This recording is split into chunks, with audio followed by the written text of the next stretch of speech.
circles trying to find the south, but if you're looking for the truth, got to find it out. There's a can't go to space, so we hit the roof. Get it, hit the roof. Man, it all came to light with 200 proofs. Now I'm just really sick of people lying to me. So when I tell the truth, don't come crying to me. Pick up the phone, get on the line with me. Line with me. Who you gonna call? Who you gonna call?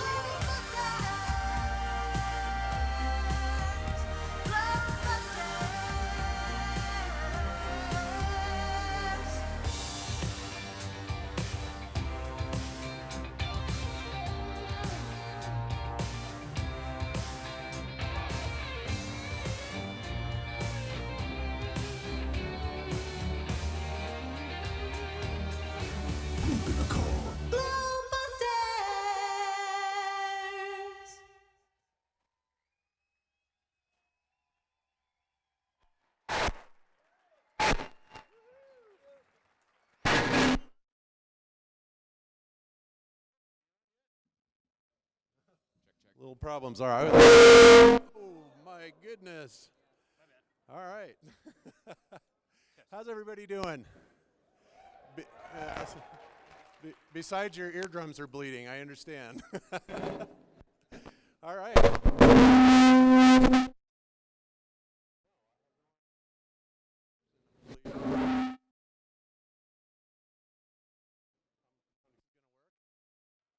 Test. There we go. Okay, I'll try and keep it steady so we don't get any feedback. Audio guys, are we going to have a problem with this, or?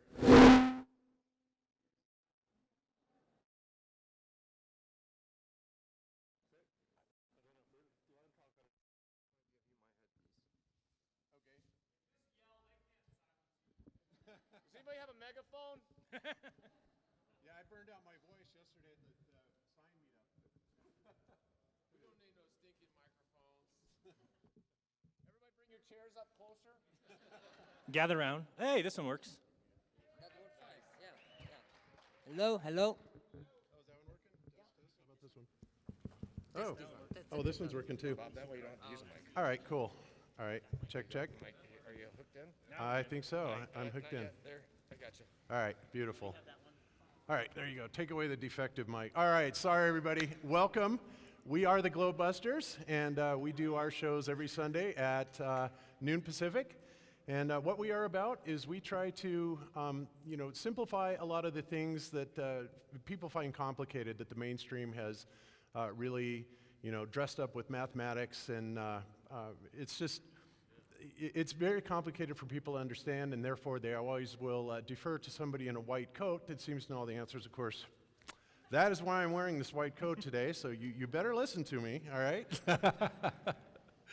All right, but so yes, we have Darren Campanella, Iro Landucci, John the Morgal. All right. All right. All right, so we're going to get started. Actually, Iro is going to go ahead and do a presentation first. I can share screen, right? Yeah, you could. Yeah, we're going to let him share the screen today. Okay, thank you, guys. Taking the training wheels off. In fact, I believe this is going to be like a dream come true for a lot of people that wants a short show on Globebuster, right? Yeah. It's going to be really short, this one, okay? So I'm going to start, I'm going to try to make really quickly because we have much time. And I bring this because a lot of us know that NASA, trying to fool the world every day, every hour, every second. And the ISS is a great example. And we know they are hanging on wires, of course. They erase it digital. But you can perceive that something wrong happened there. But there is a technical word for saying we're going to fool the people, the world, right? And Absolutely. that name is called Argos.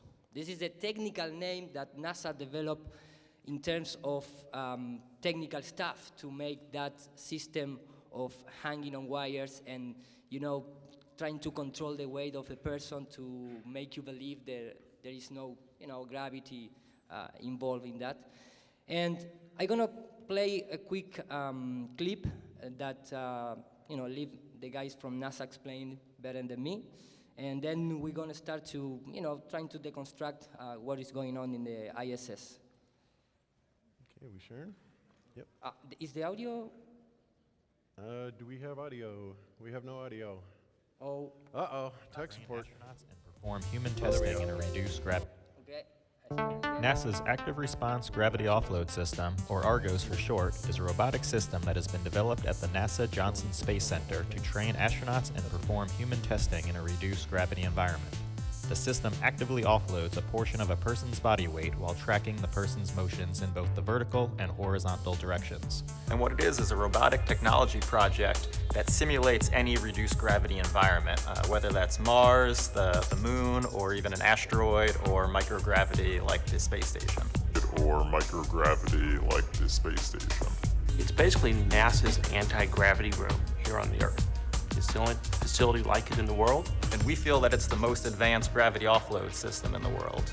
So here we see, some behind the scenes. This is, NASA proposed this system to rehabilitation, people that maybe has trouble to walk again and things like that.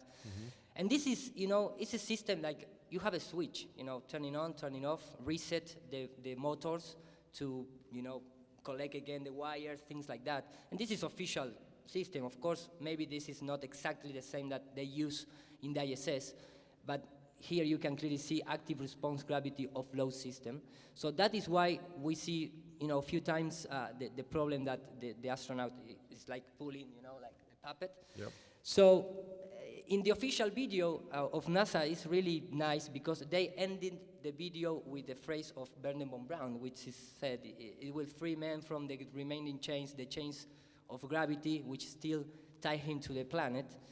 But maybe when you start see what happened with Wernher von Braun experiments with the rockets, maybe I suggest that maybe NASA could, change that little n and put the original an important message that Wernher von Braun gave us, and that is in the plaquette dead. I don't know which is the name in English. Here you can see even without hydrogen bombs in the high altitude, they can leave the planet. So a simple rocket, I don't believe that could be possible. So, maybe instead that, maybe they need to put this kind of message, because the guy that's supposedly taken to the moon leave that in his death grave. And he would certainly be in a position to know that. Exactly, and Yes. Maybe we are Atlantida, that kind of concept that we are surrounded with water above. Maybe it's just not a Greek story. Maybe it's our real world. So this is another coincidence. Argos for NASA is that, but also Argos is the son of Zeus. Zeus, exactly. That kind of symbolic thing that NASA all the times did, and is represented with the lighting. And for me, for trying to tie up the presentation, this is one of the most iconic examples in terms of detecting this kind of system. This is an official, I'm trying to collapse that, okay. This is an official Facebook page of the astronaut Thomas Pasquet, which trying to explain why in his patch used the word shenanigans, but unfortunately he said that the rest is secret. So Honesty in advertising. yeah. Yeah. So when he started trying to explain the things, he ended saying that, the rest is secret, so nobody knows why they use that word. Of course, we know that, because they are really explicit. So, because we as a flat earth community make some, really huge noise in the mass media, they start to, start making excuses about the strange behavior in the supposedly microgravity environment. So there were quite a number of articles and people who theorized. So as far as some people believe that you're not really in space, you're just tranquilly in some sort of a hidden space on Earth. How do we prove to people that you are 500 kilometers above me? How do Parisians get convinced of that? Well, it's hard to fight against that sort of conspiracy theory. But you know, what you're controlling, you can say, for example, how is it that I can do? We cannot do this in a hangar on Earth, for example. There's no anti-gravity machinery on Earth. Yep. Obviously, they can't do it. I mean, that is your best proof, man. You know? It's just, such a unique, amazing experience. I think the fact that I took so many pictures up here is going to help me believe that I actually did it. You look like you're in a studio, maybe in Omaha, Nebraska or something. The shot is so clear. Is this a hoax? Are you really in space still? But here you can start see quite strange things. Look, this guy. He's gonna, raise up the hand and push something out of the camera, and then you're gonna understand better. I don't know. We're gonna have to do something for you. Okay, this is the best they can do. And here he comes out of Oh screen. yeah, I can do that. Watch this. Back. Can everybody float around for us? That And, was really cool, Chris. Look at her. Because there is no environment sound in that It's very exciting. Can you just reassure us, that you really are in the space station, you're not suspended by hidden wires in a closet someplace? Maybe your hair alone kind of gives it away. Thank you very much, Mark, for your looping. It is very helpful because my grandchildren, they always say they are not really in space. It's all organized in NASA Hollywood. Is there anything you can do to prove to us right now that you're actually in space? I mean, do some kind of floaty astronaut trick or something for us? Justify there's this kind of there's absolutely no strings attached to Mike as far as I know. You can't even have to warn the kids, don't try this at home, because there's no way they could try that at home. So you can see the kind of professional guys we have. We really appreciate you spending the time with us, cutting into your pre-sleep time.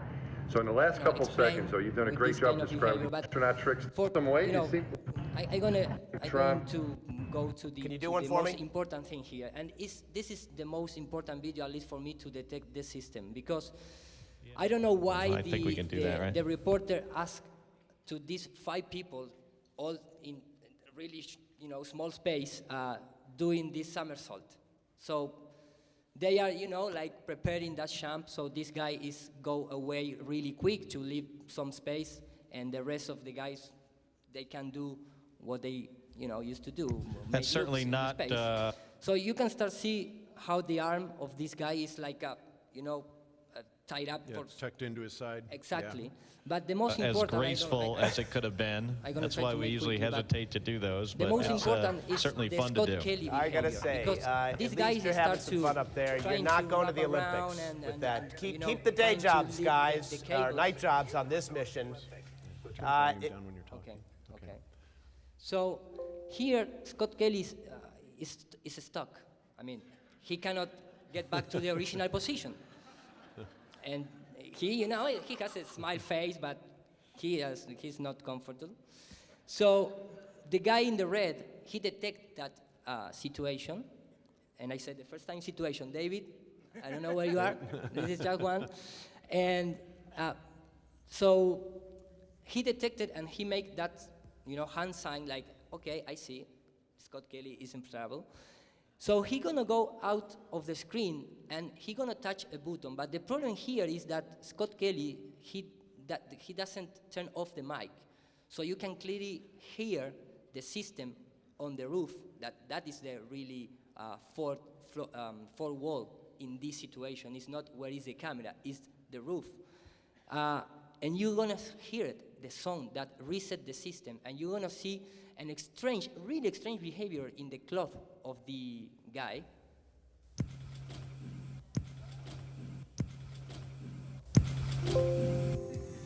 And the same thing happened with, for example, Team Peak. And you're gonna see out here the same noise. If you compare both, you're gonna see the same.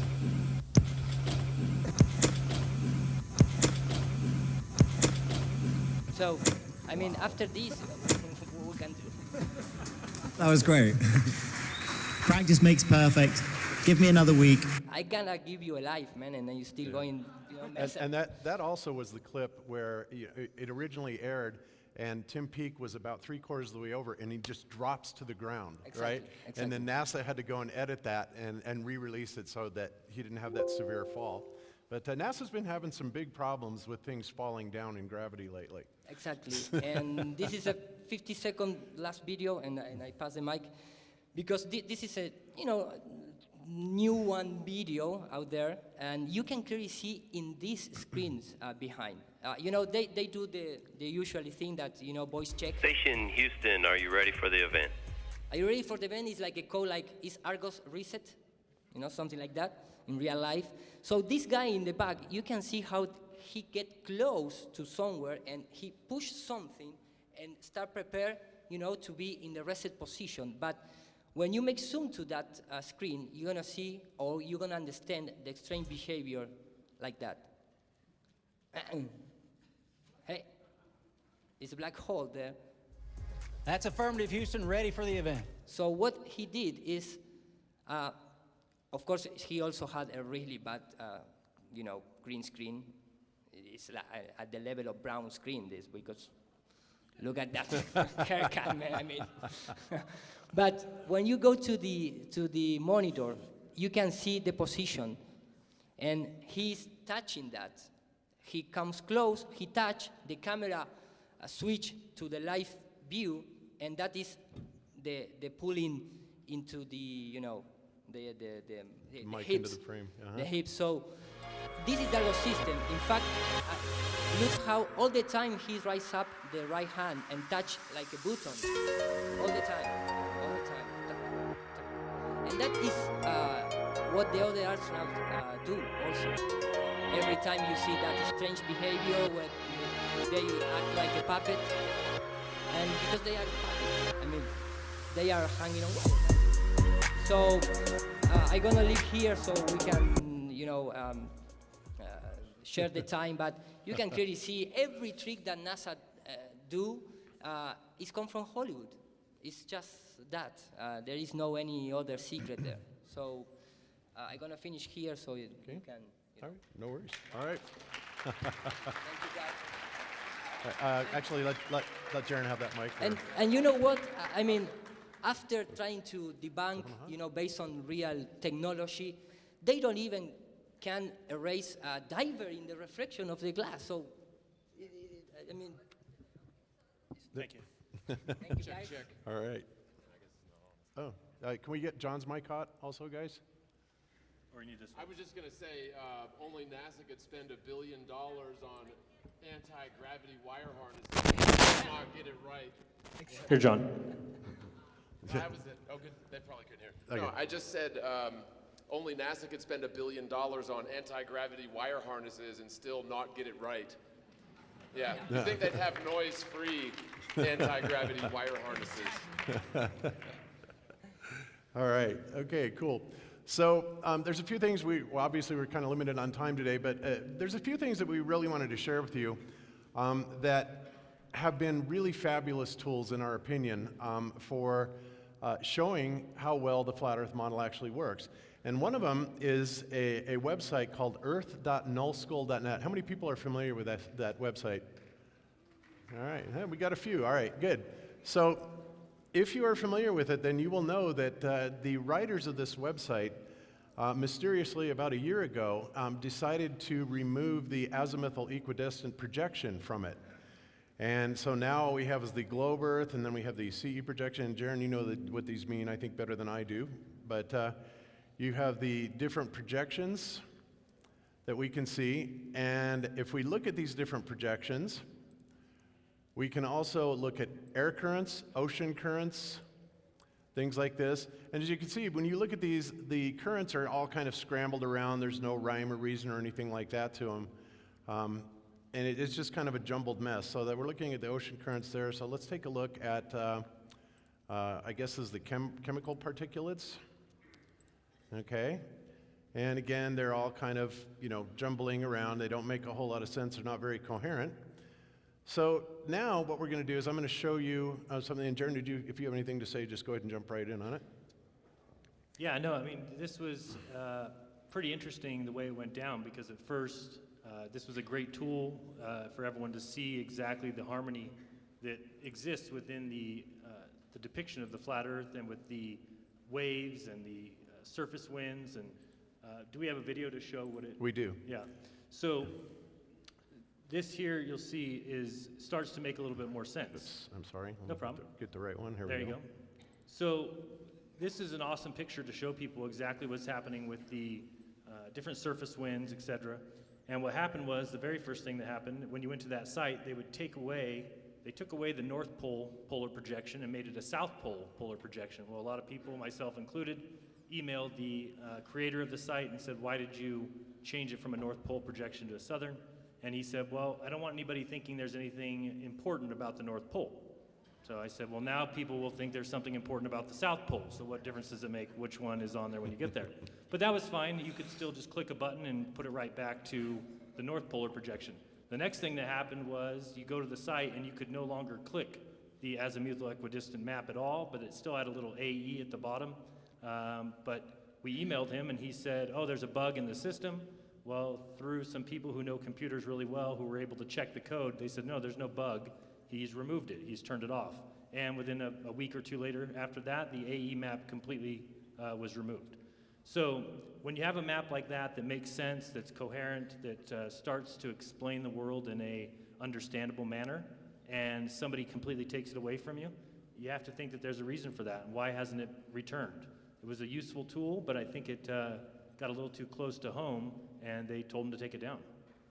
Yeah, absolutely. So, you know, that's one of the things, and again, they caught on to the fact that the flat earthers were, you know, looking at this and going, wow, this is absolutely amazing, because when you look at it, doesn't matter what you look at it under, whether you look at ocean currents, temperatures, air currents, particulates, whenever it is projected in the AE projection, there is a perfect linear flowing in circles, concentric circles, that go perfectly around the Earth. I mean, there's absolutely no question about it. It makes perfect sense, as opposed to what we're looking at here, which is just a jumbled up mess. There's no rhyme or reason to it. And we know that this is nonsense because pilots actually fly, you know, using what's called winds aloft, and they're high altitude winds that propagate in different directions that they will actually get in, and that gives them a tailwind, and so they can actually pick up a little bit of speed, or actually quite a bit of speed, because these winds aloft run up to 200-300 miles an hour, and even higher than that, especially as you get out towards the outside of the, like the Antarctic region. So, they didn't want us to have this tool. They could not allow this to go on, because people would look at this and say, wow, this just makes way too much sense, far better than anything on the globe. So this is something that we think is very important, and we do have people working right now to try and restore this map to us. One guy is named Tesla's Apple, and he's got his website up here. Let's see, is this it? There's that null skull. No, here it is. Here's his. So here's Tesla's Apple, and he's got the AE projection, as you can see, put back on it, and of course you can also go back to the globe. But again, look at this. Does this make any sense? Absolutely not. But when you change this projection once again to the azimuthal equidistant, everything falls into place. Wow, look at that. It's amazing. So that's why they took it away from us. All right. So any comments from guys? All right. I'm good. Okay, John, you have any comments? We'll give you the mic here. We'll let John say something. Sure. No, I just said right on, because the AE projection, there is some debate in terms of the model, but the AE projection, I think, does a really good job of explaining a lot of phenomenon in a flat Earth perspective. Everything from the seasons to day and night, and winds, and the phases of the moon even. And one of the biggest claims with the globe Earth theory is that all of these sorts of things are claimed to be exclusive to a spherical Earth. And in fact, if you just research this topic a little bit, you'll find that every last one of those things, every single box you can check off, there is a logical, rational explanation for all these things in the flat Earth. And whether it's an AE projection or different types of projections, the null school weather projection, where you can see exactly how these things fall into place on a AE flat Earth model, it's just amazing. And yeah, I was surprised when I saw it the first time, because it just makes a whole lot of sense. And I was a bit surprised to see that there are scientific applications for a flat Earth model. And yeah, they took it down because I think it just makes just too much sense. Yep, absolutely. Yep. Okay. So moving on, I'll cover our next thing. A lot of you guys have seen bubbles in space. In fact, there are so many bubbles in space. And divers, yes, bubbles, divers, everything. As we know, NASA does their training, for whatever reason, in what's called the Neutral Buoyancy Lab, okay? And this is where they try to tell us that, well, we can train our astronauts here because this is this best suits the outer space environment. You know, in other words, they can float in the water. However, what they don't tell you is that everything else fails, you know, when you're trying to put it in that paradigm. For example, you would have a really heavy resistance to your body movements and stuff like that, as opposed to being in outer space. You know, everything would be kind of flying around. There's no resistance or anything like that. But so they will say, yeah, we train in a pool, but then when we're supposedly out here in space and we're seeing these little things little bubbles that are floating around, and that we have numerous examples of them, they say, well, no, those aren't bubbles. What those are is something just gets dislodged, you know, from the spacecraft, whether it's maybe some ice chips or maybe something will have blown out, you know, from the vacuum in the seal coming out to space, something like that. But there's some really big problems with that, and this is funny because I never really thought about this until a couple of weeks ago, and this comes from a guy named P-Brain that brought this up. And oh, this is your plankton. I'm actually playing the wrong video here, guys. Sorry about that. But we're going to listen to P-Brain on here, and he's going to talk about what the biggest problem with this is. And I want you to think about this, because as we all know, we're all taught about motion and inertia, okay? And you know, you have the basic rules of physics where an object in motion tends to stay in motion, or an object at rest tries to stay at rest, okay? So also the same thing applies. When you have an object in motion, in order to get it to change its direction, you have to have a force that is applied to it. Okay, so when we're talking about things like them doing spacewalks in the International Space Station, and we're seeing these little bubbles kind of go up all over the place, and they're denying that they're bubbles, but rather they're small particulates breaking off, you have to ask yourself the question, how is it if these guys are traveling at 10 times the speed of a bullet, right? 10 times the speed of a bullet, or 17,500 miles an hour, how is it possible if a piece of ice breaks off, which it should be carrying the same inertia as that spacecraft, how can it constantly change directions, right? You got to think about that for a minute. And so P-Brain's going to illustrate that really quick. I'm going to play this really quick, so here we go. Oops. So here we are, supposedly on the ISS. This is from a spacewalk. And here's what is a piece of debris, or actually we know it's probably a bubble. Now, it just made a right turn. Do you see that? And I superimposed the swimming pool, the NBL, the Neutral Buoyancy Lab, where they practice. Okay, so you can see nothing can make a turn. There has to be zero atmosphere for them to step out of a vehicle moving 17,500 miles per hour. There can be absolutely no atmosphere at all, not even ruffle a feather or hair on their head if they were exposed, anything exposed. So right there is busted. It cannot make a turn like that. So every object in motion that's not tethered has to travel in a straight line. Here's another bubble. This is from a long time ago. Many of you have seen this already. Yeah, and listen to the sound of this. Everybody here has been in a swimming pool. There's no doubt about that. And you know, if you go underwater and you plug your nose and you kind of listen, you can hear all kinds of little, you know, strange noises, and everything sounds a little bit different. Well, what we're going to hear is footage that was allegedly shot in space, but it sounds just like it's in a swimming pool or underwater. Now, they would claim it's a piece of ice or debris. It can't curve. It can't make turns. Objects cannot zigzag in a weightless vacuum.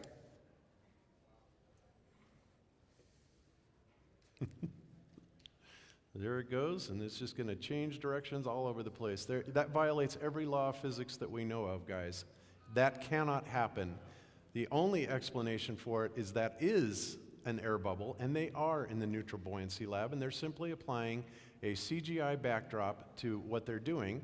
And this is also why, when you look at the monitors on the Neutral Buoyancy Lab, you know, they've got cameras set up from every angle, just like a Hollywood production. You want to know why? Because it is a Hollywood production. In fact, it's not just a bubble.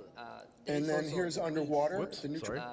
there is also debris, but where you can clearly see that is that debris is following vortices and turbulence, and that is because it's inserted into the fluid. Because if not, you are not having buoyancy and turbulence and vorticity. So that is really clear that if it's a bubble or if it's a debris, they are not in space. It doesn't matter what it is. It's some kind of particle that you can detect, and you can clearly see there is following some kind of flowing, behavior. And I mean, it's impossible in space. If that happened in space, the astronauts must be, ripped around the arms.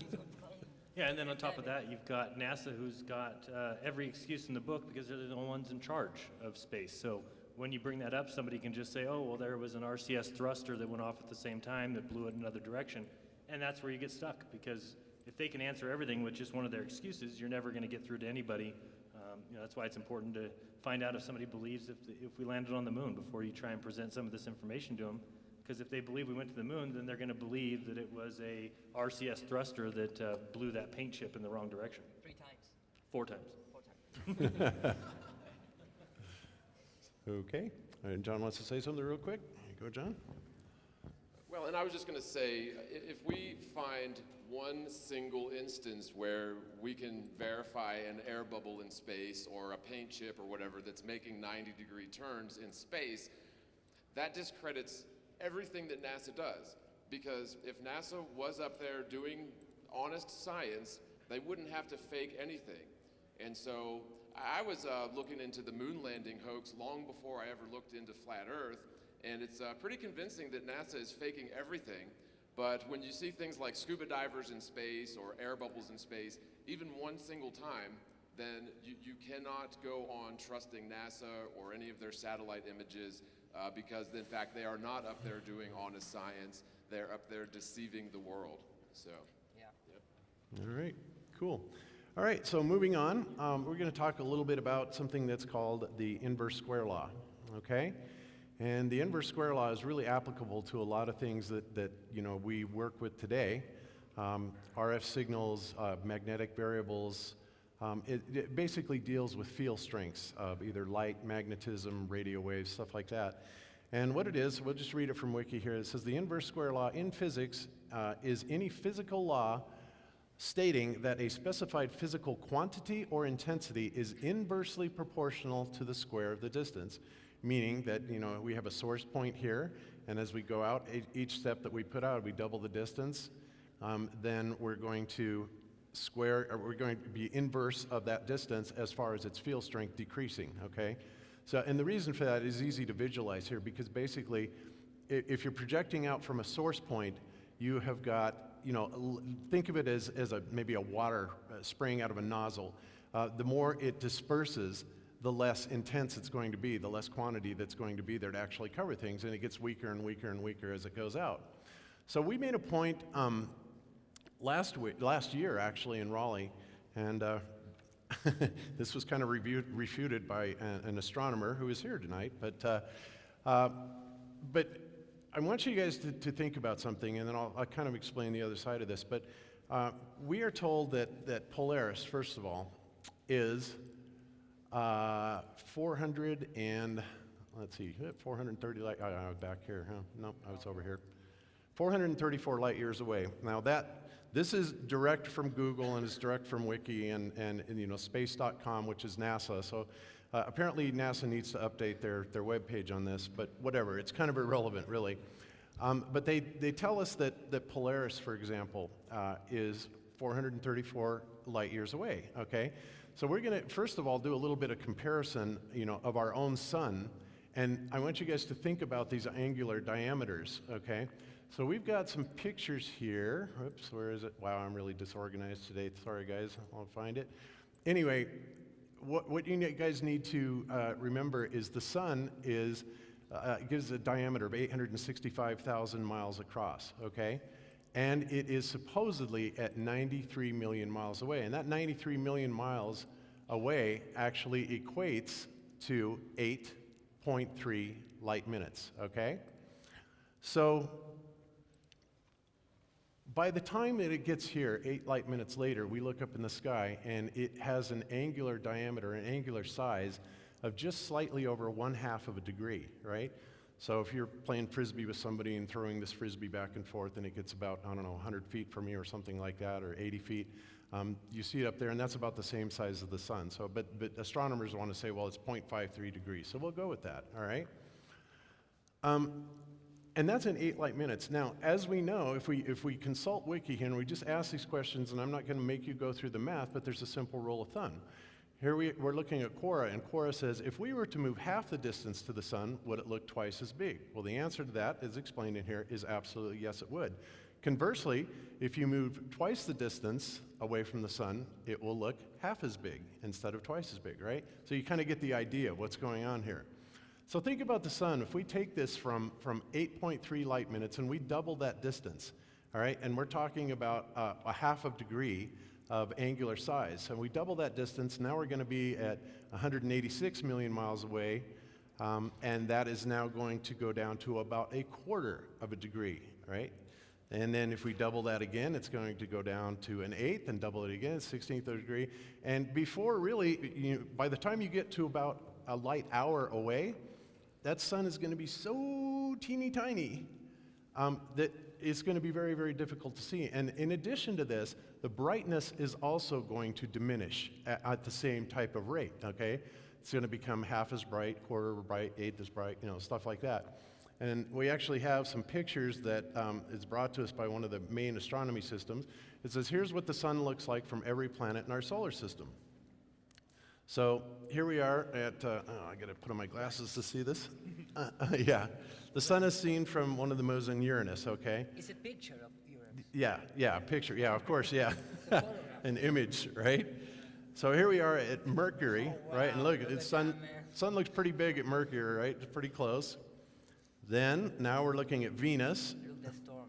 Yeah, look at the storm on Venus. And of course, this again, what Rob Skiba was talking about, NASA and their art, because they're very much into the art, because they've never really been there.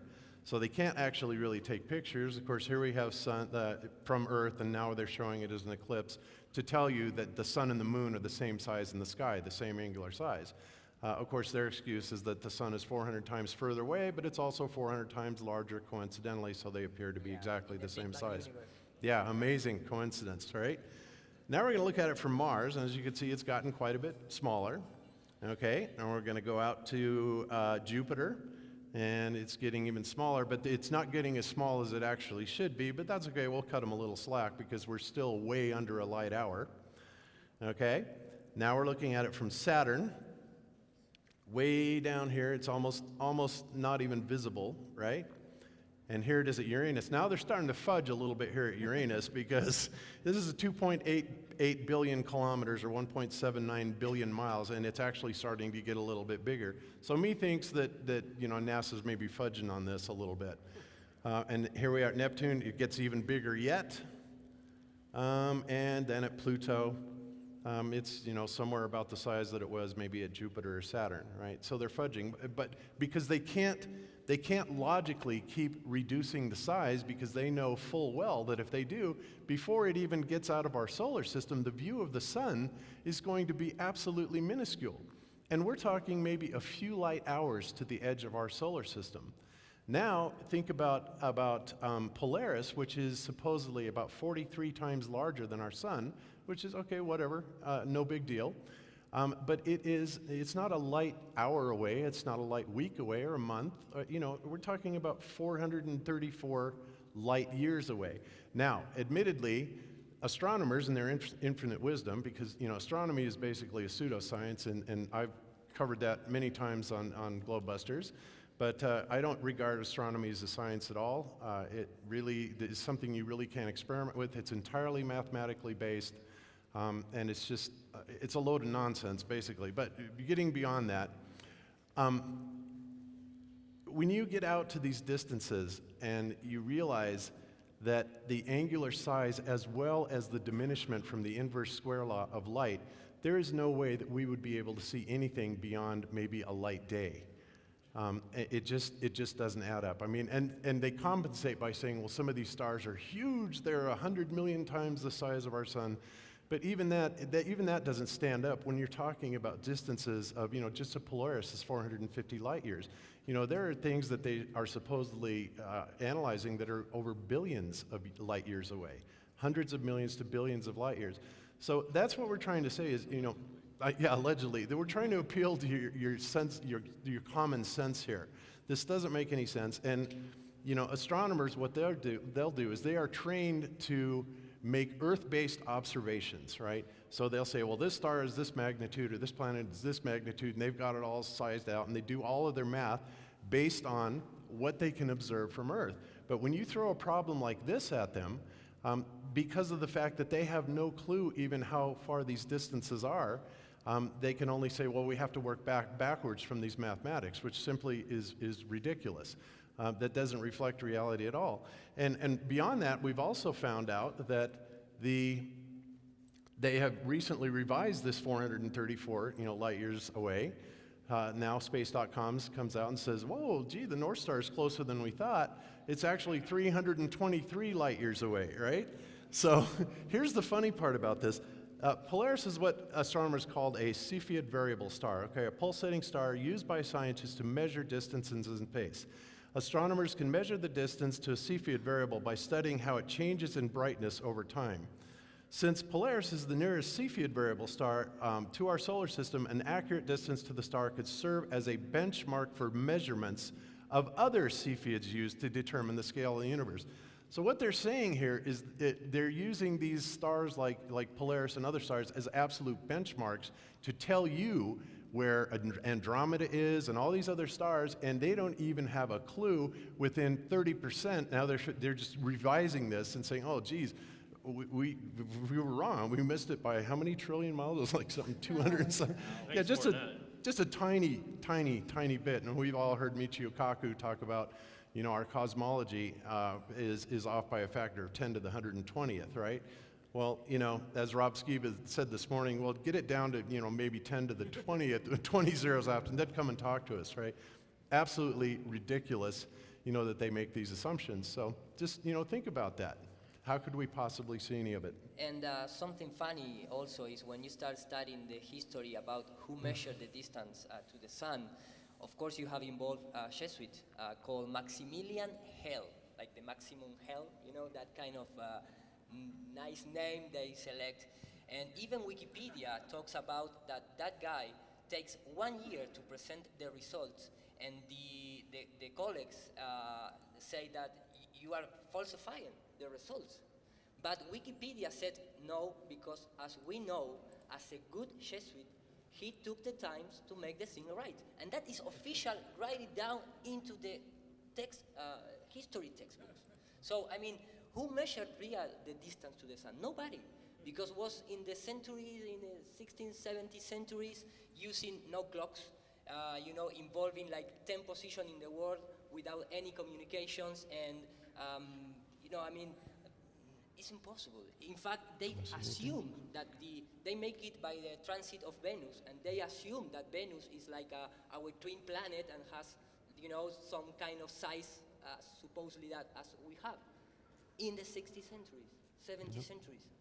And always there is a Jesuit in the heliocentric model, because they are presented as no scientist. Yep. Okay. Darren, anybody? All right, John. Yeah, just a couple of points. In that article, they said that they know Polaris is the closest of those pulsating stars. And if you look into how they arrive at these conclusions about which stars are closer, you'll find that it is a whole lot of guesswork, that they make a lot of assumptions based on the magnitude, the brightness of certain stars, and they just assume that certain ones are closer. And I can assure you that no one has ever flown or driven or traveled to Polaris to verify that it is, I think it's 2.5 quadrillion miles away is what they claim, and that is very much an assumption. The other thing was, we talk about the inverse square law in terms of stars or the sun, and that is an extremely valid point. The same should apply to the planets in the standard ball Earth model. You take, for example, the planet Mercury, or the wandering star Mercury. They claim that it is some 75 million miles away on average, and it's just maybe 6,000 miles in diameter, as they claim. Now, if you believe that you can see a 6,000-mile diameter object from 75 million miles away on average, then I've got a bridge I'd love to sell you, because it would disappear to the naked eye, and yet we can see Mercury and all the other wandering stars with the naked eye, which is simply not possible according to the very values that are preached in the standard spherical Earth model. Yeah. All right, so I'm going to have Jaron kind of go through this particular part. And this is a presentation that he did on this video, and he just makes a really quick run through about the brightness and how it equates in lumens, and then we're going to make a little demonstration for you. Yeah, so the inverse square law that Bob talked about, and it is important, and it has been proven many times over that light intensity, radar, electric field propagation, sound, radiation, all follow this inverse square law. I'm sure I missed other things. But it states that and the fundamental reason for it is because it's geometric dilution, is what you would call it. Anything kind of fading out as you get closer, or as you get further, or getting brighter as you get closer. So in this graphic here, I was just showing that if we assume that the moon is 100 lumens from Earth and it's 240,000 miles away, that each time we reduce our distance by half, we times the brightness by 4. So you'll see just when you get down to 1,000 miles from the moon, you're already at 6.5 million lumens, which would mean that it would be 65,530 times as bright, and that's from 1,000 miles away. So if you start thinking about them actually being on the moon, well, then you have to reduce that 1,000 miles again by half, put it down to 500. Now you'd be at 6.5 times 4, and then you've got to reduce that down to 250 miles, and then you've got that times 4, and before you know it, you're going to be in the billions of times as bright. So when you guys remember the people standing on the moon, was the surface of the moon 6 billion times as bright as we see it from Earth? Right. Obviously not. Right, and just to let you guys know, the Earth, they say, I think is like somewhere between 1 and 5 lumens, and closer to 1, I think, lumen on a full moon, right? And it's a little murky how they convert it, but regardless, this is a pretty generous estimate. In fact, that's quite a bit brighter.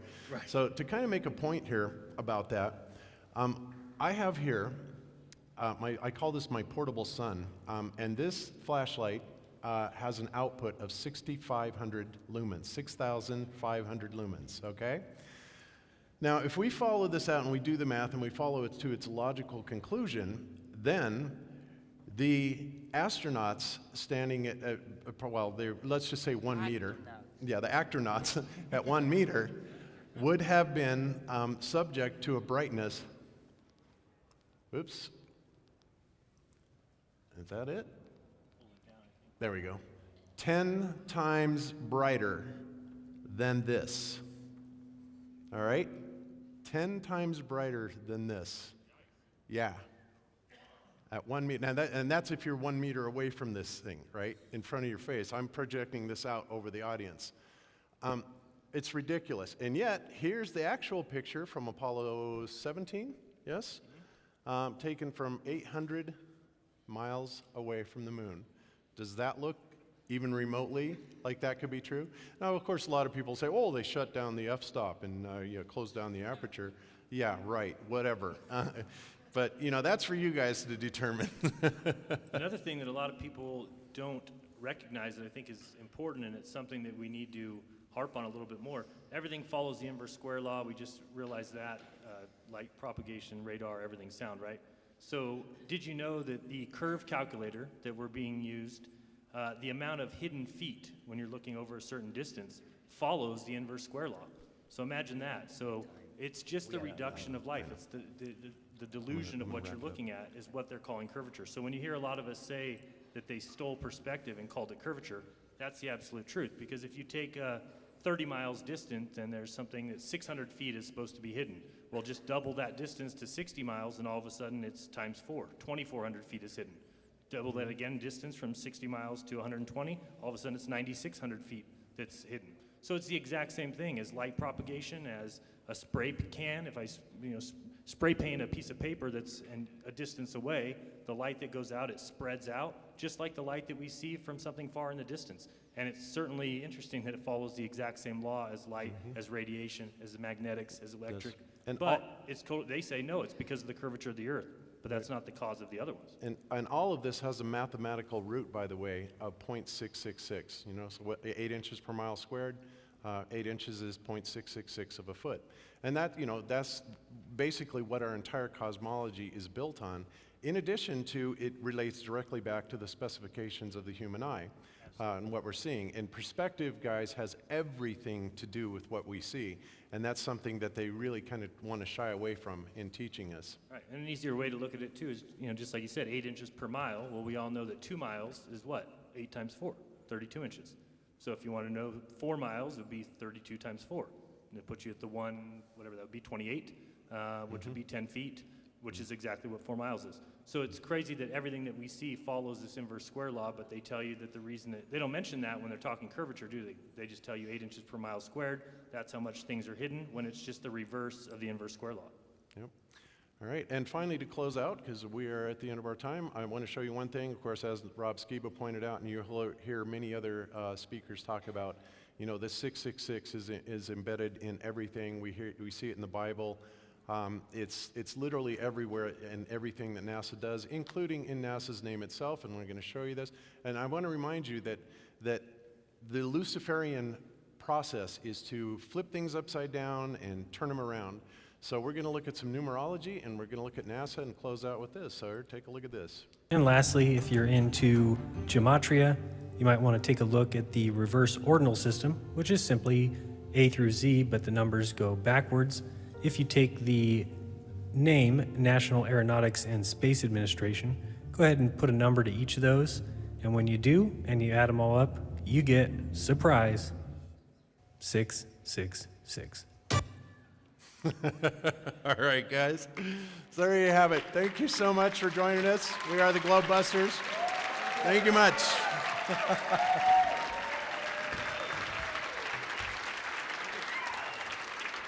right.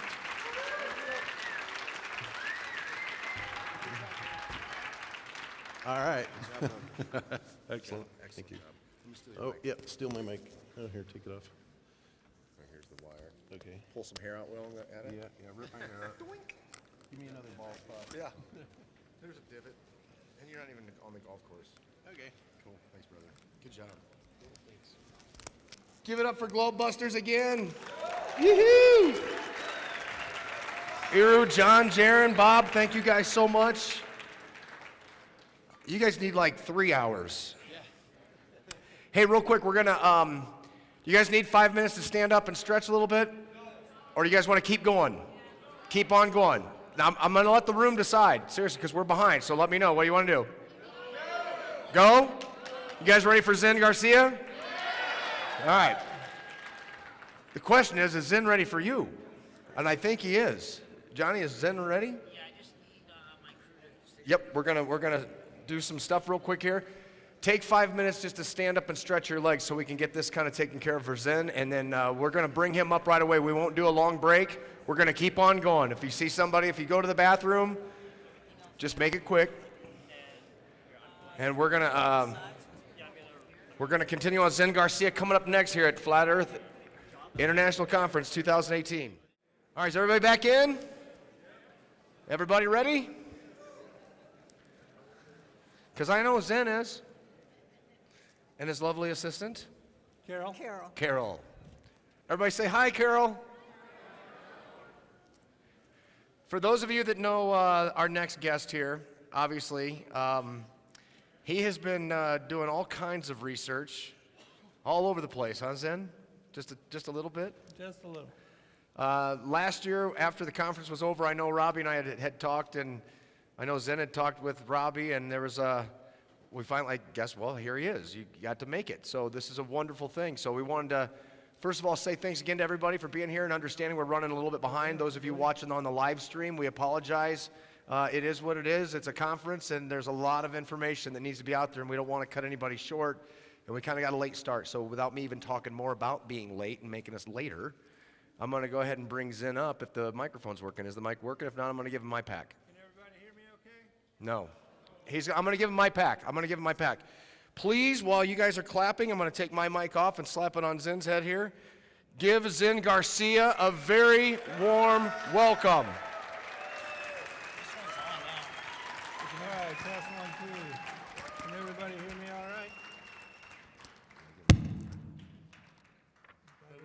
Give him mine.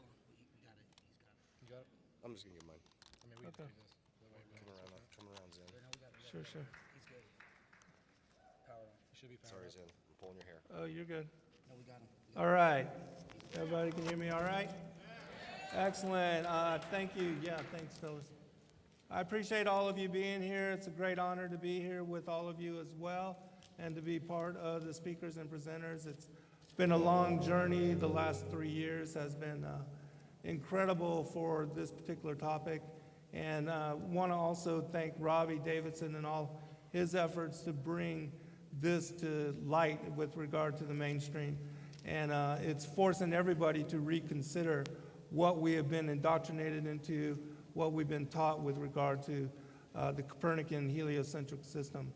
And those of you that have followed my work and know of what I do, my forte is the study of the ancient manuscripts. And so this evening I'm going to be speaking about my discernment that led me to be able to understand and to also decrypt the book on the courses of the heavenly luminaries found in the book of Enoch, and how it's only by embracing this new possibility that that information could come to light in a manner that is understandable. And so I'll be speaking of that journey to awakening. Paralyzed in 1994 when we lost our brakes on a mountain road in Garberville, California, I rededicated my life to the study of the Bible and other ancient manuscripts, which because of the advent of the internet was easily accomplishable and something that being in a wheelchair had no bearing upon. Examining these sources, I became familiar with concepts little spoken about by mainstream churchianity. Having been a published author since 1992, I began releasing books about my findings on such esoteric subjects as the antediluvian age, fallen angels, giants, bloodlines, pre-existence, and end-time prophecy, which interestingly were topics coming to the forefront of human consciousness during that time. In 2006, I began making guest appearances on the many blogtalkradio.com shows, which had sprung up with the release of this self-broadcasting portal. In 2008, I created my own show and now find myself part of the two largest internet radio platforms, Revolution and Truth Frequency Radio. And I'd like to also announce that Robbie Davidson will be joining us on Revolution Radio as well on Saturdays in the evening, and so please do support his new show coming up within a few weeks, hopefully.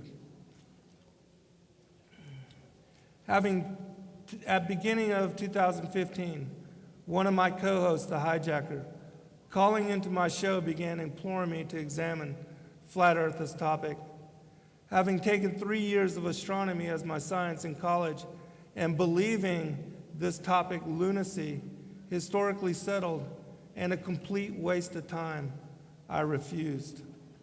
It was only after months of insistence to remain open-minded by he and other listeners, something that I always requested of them when bringing forth highly contested teachings. It was either prove myself a hypocrite or begin unbiased investigation of this new possibility. Okay, cool. Begrudgingly, in January of 2015, I embarked on a probe of flat Earth-related YouTube content, and after a day of searching, I became acquainted with the Bedford Level experiment. Conducted in 1838 by Samuel Burley Robotham, using a telescope, he sent a boat with a flag tied to its mast 6 miles across a Stillwater Canal to see whether it changed in height.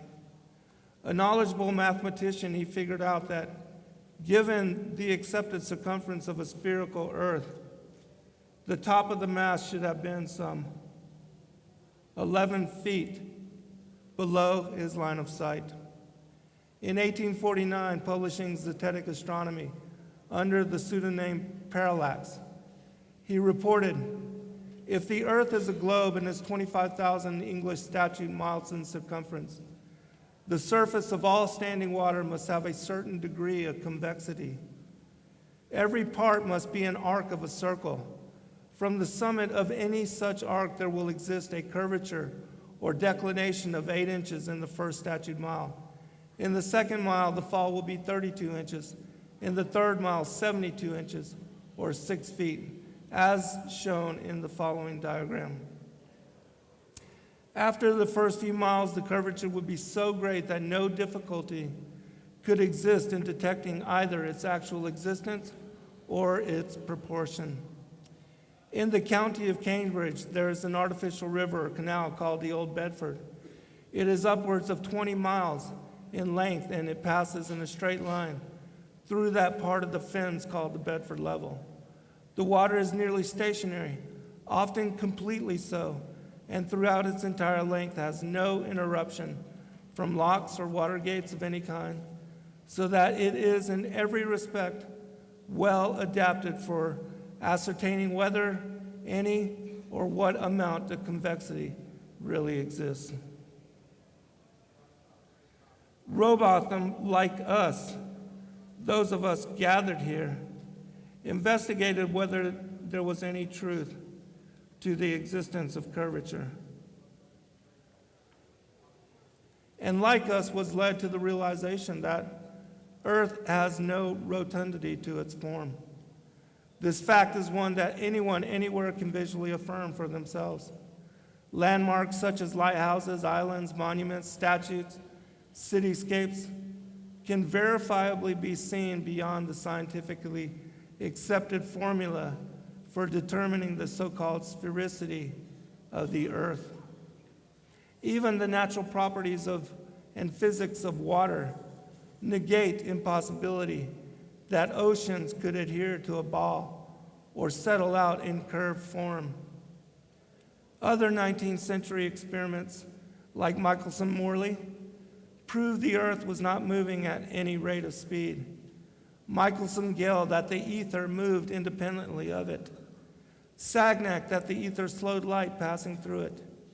Airy's failure, that the Earth being stationary and non-moving, the stars moved independently in circuit above it. Conducting an honest examination of these and other scientific experiments, one must admit that without a doubt, the Earth is immovable and holds no curvature in shape, which interestingly are facts asserted by the inspiration of God's Word and the prophets like David and Enoch.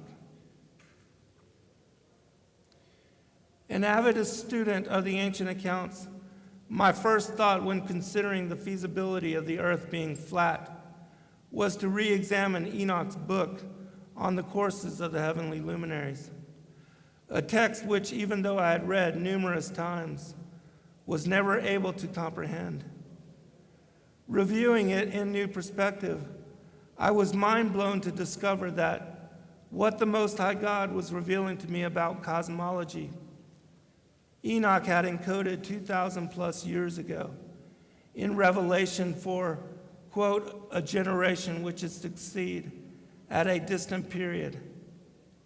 I believe we are that generation. From them I heard all things and understood what I saw, that which will not take place in this generation, but in a generation which is to succeed at a distant period, on account of the elect.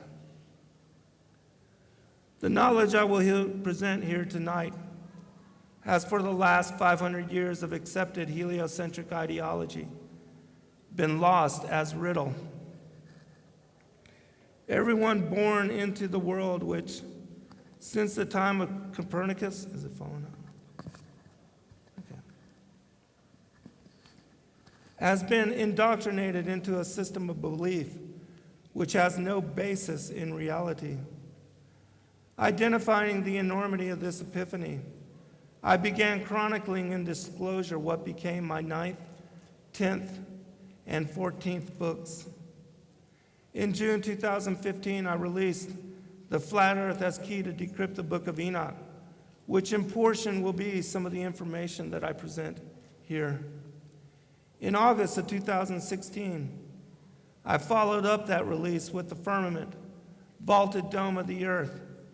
And last year at the August 2017 Global versus Flat Earth debate that I had with Dr. Stephen Pidgeon, I released Paradise, the Sides of the North, and the Mount of the Congregation.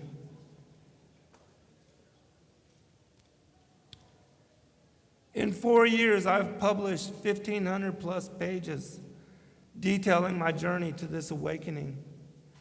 Together with my son Justin and daughter-in-law Joy, we started Sacred Word Publishing to make available in book form such out-of-print titles as The Earth Stands Fast, 50 Reasons Copernicus versus the Bible, The Flat Earth Archival Proofs of William Carpenter, Is the Earth a Globe?, Kings Dethroned, Zetetic Cosmogony, That the World is Not a Rotating, Revolving Globe, A Songwriter's Story, The Iron Republic, The Book of the Earth, Flat Earth Chronicles, and the collected Flat Earth manuscripts. We will be giving away copies of these books together with autographed copies of my personal Flat Earth trilogy in a free-to-enter drawing to be conducted right before the Flat Earth segment at the end of this conference, awards segment at the end of this conference. Just visit the Sacred Word Publishing booth, which is in that room over there, to enter, and you have to be present to win. Also, if interested, you can find any of our titles and the many collected ancient manuscripts that we've released at sacredwordpublishing.com. Enoch, in chapter 71 through 81 of the book on the courses of the heavenly luminaries, explains that the sun as the greater luminary and the moon as the lesser luminary, together with all the other celestial hosts, move in circle around Polaris, a motion which is confirmed by the time-lapse photography, videography of star trails over the course of an evening, the midnight sun phenomena, and many other ancient sources, such as those cited below. Uriel showed me the angel whom the Lord of glory appointed over all the luminaries of heaven, and in the world, that they might rule in the face of the sky, and appearing over the earth, become conductors of the days and the nights, the sun, the moon, the stars, and all the ministers of heaven, which make their circuit with all the chariots of heaven. And so Enoch tells us that it is the sun and the moon and the other luminaries which move in circle above the earth. Can you give me this here? Thank you.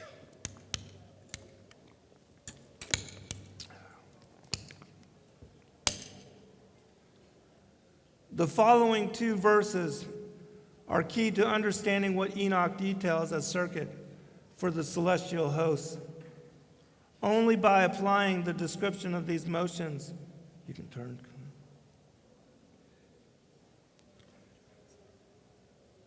Description of these motions to the backdrop of the Earth's circle, can one truly make sense of what the Archangel Uriel describes to Enoch.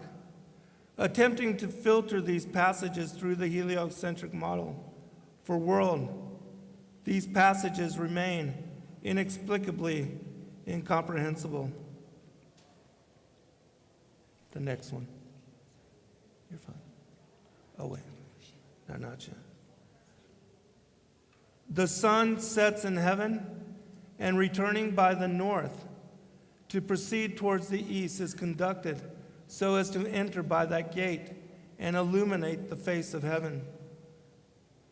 A different passage from Enoch 77:4.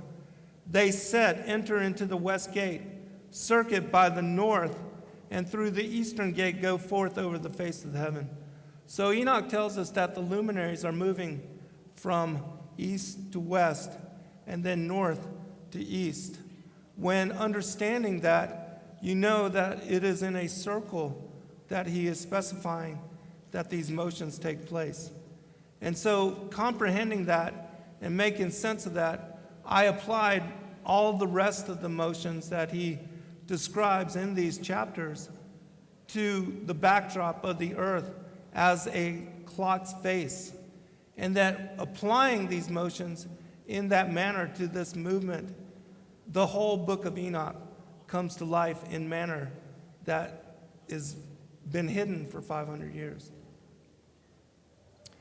Ancient cosmologies define the planets, or wandering stars, wandering meaning going about from place to place, as including the Sun, Moon, Mercury, Venus, Mars, Saturn, and Jupiter. They circle the pole star once every 24-hour day.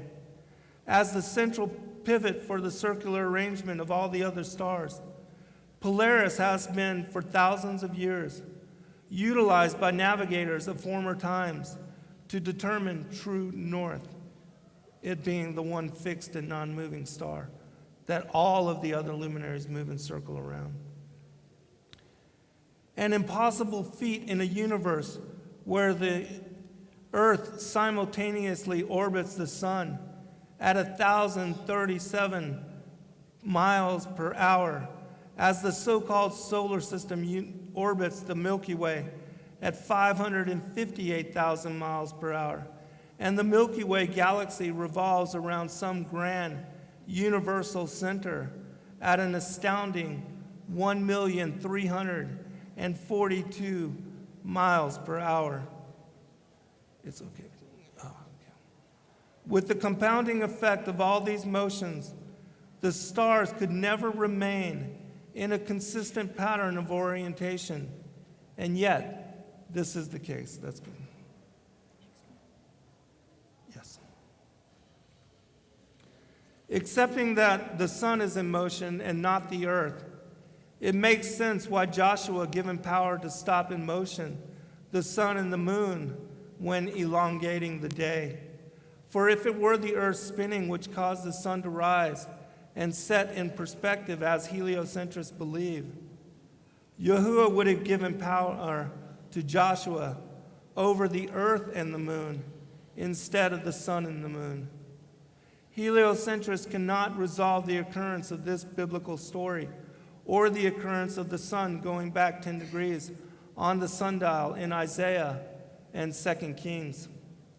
According to the Copernican model, the earth was stopped, spun backwards, and then sped up to resume its normal 1,000 mile per hour rotation, and yet no catastrophic repercussions. Yep. Consider that 2 months ago, a Category 5 hurricane named Michael, coming ashore with 150 mile per hour winds near the Florida Panhandle, leveled in devastation that region. It caused 34 known deaths, hundreds of billions of dollars in damage, and 300 people are still missing. And yet, most believe the earth spins routinely at 1,037 miles per hour, and yet we feel nothing of such velocity. How can this be? I believe that if the earth were truly moving at such a rate that nothing on the surface could survive, exposed to such annihilating wind shear. And still, science claims these measurements, confirmed by the Cosmic Background Explorer satellite in 1989 and 1990, suggest that our galaxy and its neighbors, the so-called local group, are moving at 600 kilometers per second, 1.34 million miles per hour in the direction of the constellation Hydra. Another common phenomenon which confirms the circular motions attributed to the luminaries by Enoch is the midnight sun. A natural curiosity, this spectacle can be viewed from latitudes above the Arctic Circle, near the time of the summer solstice. The longest day of the year for people living in northern latitudes, the summer solstice marks the point where the sun, reaching the Tropic of Cancer, reverses course, beginning its movement southward back towards the equator. The nearest point of approach to the northern pole, observers in high northern latitudes during this time can witness the sun moving in full 24-hour circular revolution from east to west across southern skies, and then back west to east across northern skies without its ever dipping below the horizon. It will remain in unobstructed view, looping above the mountain landscape over the course of several days without ever reaching the vanishing point. And while science affirms the phenomena of a 24-hour sun, not just daylight, but a 24-hour sun, can be witnessed at both poles, the heliocentric worldview cannot truthfully explain such occurrence happening at either pole. Mar Isaac says the sun performs its course from east to west and goes behind the lofty northern mountains the whole night until he rises in the east. I have several other quotes also available in the book that we've released with this. It's called the Flat Earth Convention Notes.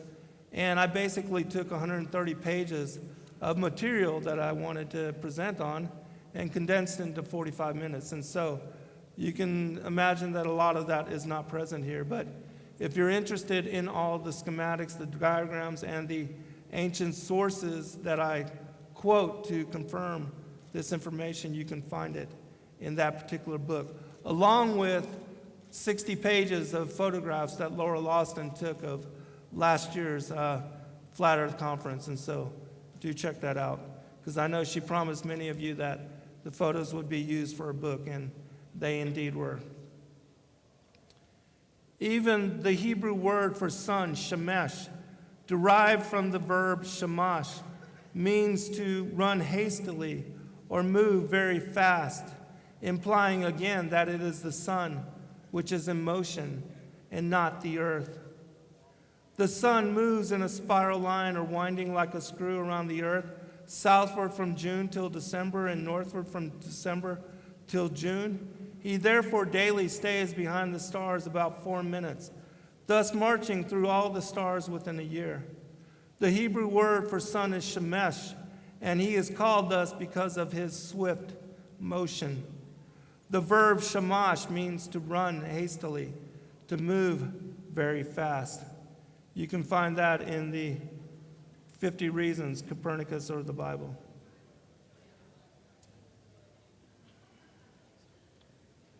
Yes. Yep. I will now reveal Enoch's riddles on the motions of the luminaries by explaining the following quote from 3 ancient sources. The sun moves in a spiral line, winding like a screw southward from June until December, and then northward from December until June.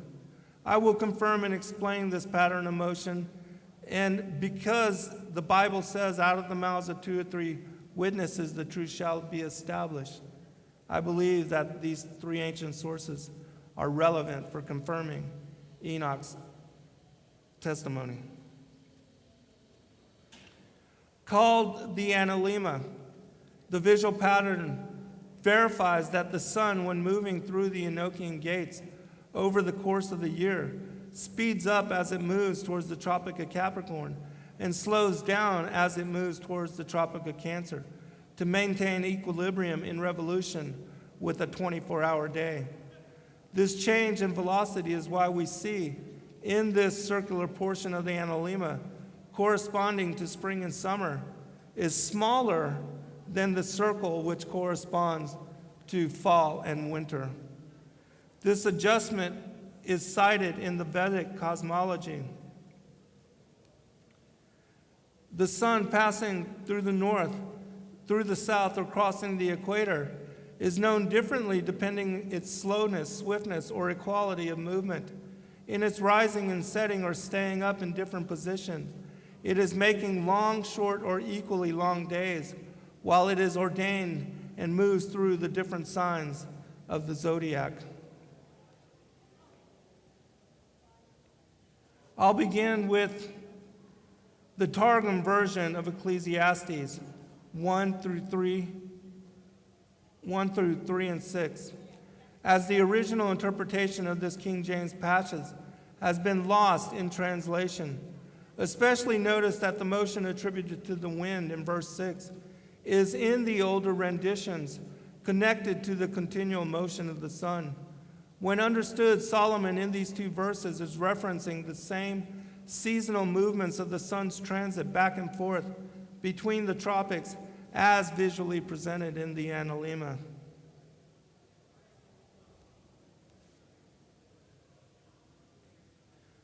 The sun rises by day from the east side and sun sets on the west side at night. It glides into its place going by the path of the deep, and it rises the next day from the place where it rose there yesterday. It goes along the whole south side by day and returns to the north side by the path of the deep.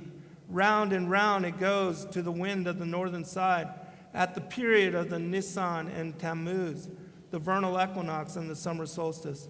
And on its circuit it returns to the wind of the southern side at the period of Tishri in Tibet, the autumnal equinox and the winter solstice. It goes out from the eastern lattices at dawn and enters through the western lattices in the evening. That's the Targum rendition of Ecclesiastes 1, verses 3 through 6. Like Enoch, Solomon divulges that the sun from the equator in Nisan, which is March, moves across northern latitudes until reaching the Tropic of Cancer in Tammuz, the Hebrew month for June, for the summer solstice. And from the equator and autumnal equinox, it moves southward from Tishri, September, to Tibet in December, until reaching the Tropic of Capricorn for winter solstice. He also, like Enoch, explains that the sun moves in a circle above the earth, rising by day.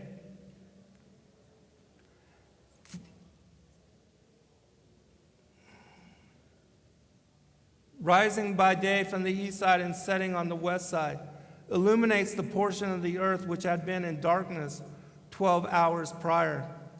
Moving northward by the path of the deep, it rises the next day from the place where it rose there yesterday.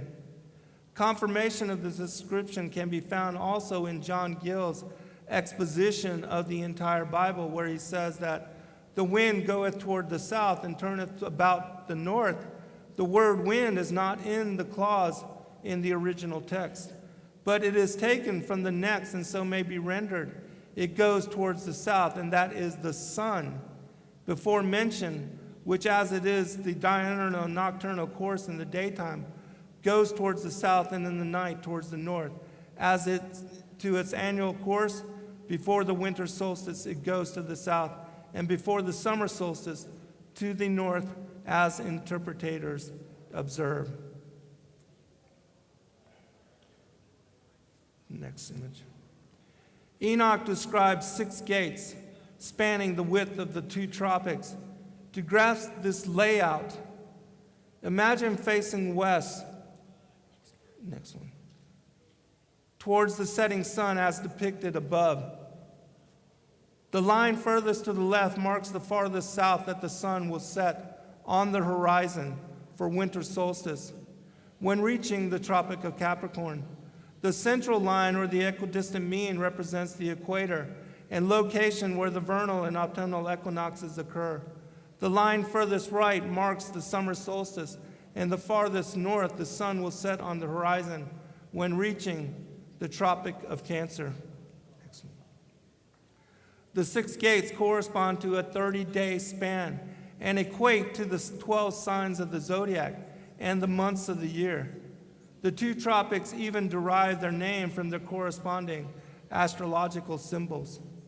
The motions of the sun through the houses of the zodiac can be understood in broader application when applied to this illustration.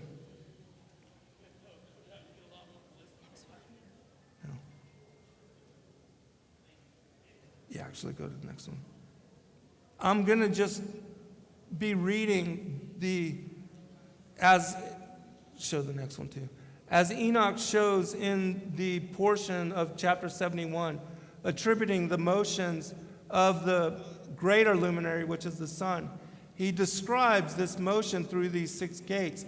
And it's only by applying it to this particular timeline that you see on the image that we can really understand what it's doing, because they represent the 2 tropics, the Tropic of Capricorn, the Tropic of Cancer, and the sun's movement over 6 months back and forth between these, creating the 12 months of the year, which also, as you've seen in the previous, correspond to the signs of the zodiac. The sun will over 180 days move from one tropic to the other and return through each gate twice as it transits back and forth across the expanse, completing a full solar year. Enoch begins his account of the sun's journey when positioned directly above the equator between the 3rd and the 4th gates of heaven. The first 30-day segment corresponds to the sign of Aries, the Hebrew month of Nisan, and the days between March 21st and April 19th. The Enochian calendar begins with the 91 days of spring. The 4th gate is the first of the 3 which subdivides the area between the equator and the Tropic of Cancer, the other 2 being the 5th and the 6th gates. Over the next 3 months, the sun, as it approaches the North Pole and the center of the earthen plane, will daily shorten its revolution and slow its rate of speed. This adjustment will fractionally lengthen day while decreasing the duration of night. To comprehend the math utilized by Enoch for apportioning day and night, one must simply divide a 24-hour day by 18 equal segments. The result is that each portion of the 18 segments correspond and tally to 1.33 hours. And whereas the vernal equinox divides the day and the night into 9 units, 11.9-hour portions, which we know that the equinoxes give us equal 12 hours of day and 12 hours of night. The daylight following the month of equinox, increasing slightly, is divided by Enoch in 10 and 8 units, corresponding to 13.3 hours of day and 10.6 hours of night. The 5th gate represents the sign of Taurus, the Hebrew month of Iyar, and the 30th day period of April 20th through May 20th. Enoch divides this 24-hour duration by 11 and 7 units, equaling 14.6 hours and 9.3 hours of night.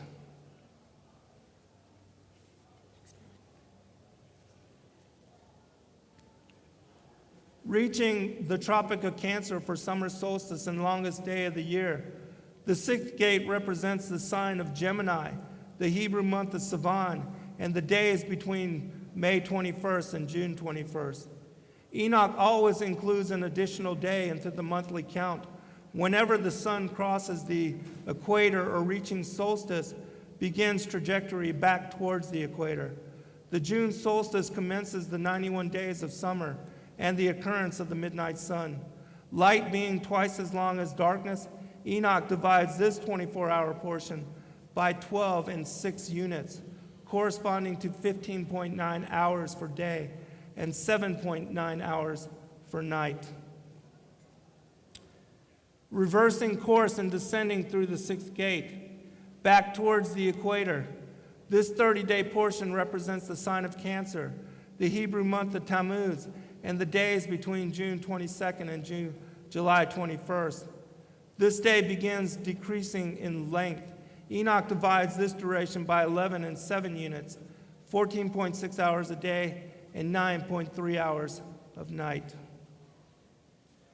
Descending back through the 5th gate, this 30-day segment represents the sign of Leo, the Hebrew month of Av, and the days between July 23rd and August 22nd.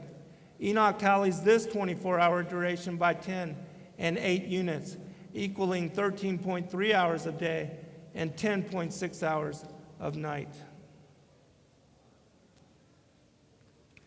Reaching the equator for the autumnal equinox, This 31-day segment represents the sign of Virgo, the Hebrew month of Elul, and days between August 23rd and September 22nd. The equinox initiates the 91 days of fall. Equal in length, Enoch tallies this 24-hour duration by 9 units, equaling 11.9 for the length of day and night.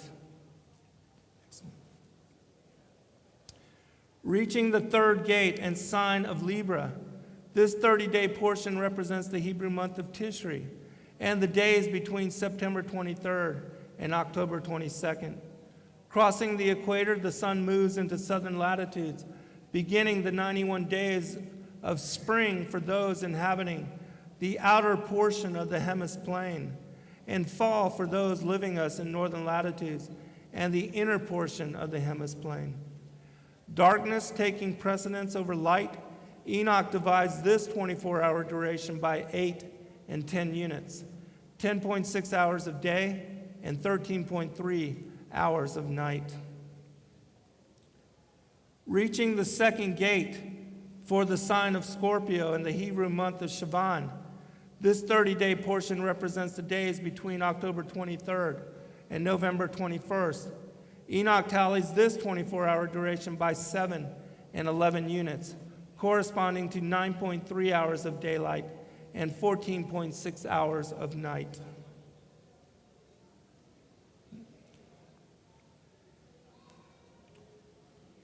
Reaching the Tropic of Capricorn for the winter solstice, this 31-day segment represents the sign of Sagittarius, the Hebrew month of Kislev, in the days between November 22nd and December 21st, extending to the most southerly point of its journey towards the outer Antarctic ice wall and what Scripture cites as the ends of the earth. The December solstice marks the beginning of the 91 days of winter, the longest night of the year, and the point where the sun, reversing course, travels back towards the equator. Twice as long in proportion, Enoch divides this 24-hour duration by 6 and 12 units, corresponding to 7.9 hours of day and 15.9 hours of night. The detail of the sun's motion from the Tropic of Cancer to the Tropic of Capricorn through the 6 gates of heaven is finished. However, starting his narrative of its transit from the vernal equinox, when positioned directly above the equator, Enoch will continue his discourse of the sun's movement back through the first, second, and third gates, whereupon reaching the equator, his description matches the completion of a full 364-day solar year. Reversing course and returning northward through the first gate, this 30-day segment represents the sign of Capricorn, the Hebrew month of Tibet, and the days between December 22nd and January 19th. And even though the 3 months following the December solstice are the coldest of the entire year, the days become prolonged, growing slightly in length with each passing day. Enoch divides this 24-hour duration by 7 and 11 units, 9.3 hours of day and 14.6 hours of night.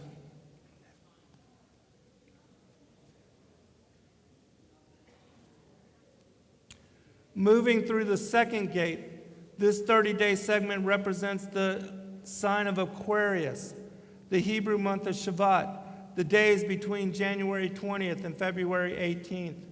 Enoch apportions this 24-hour duration by 8 and 10 units, equaling 10.6 hours for day and 13.3 hours for evening.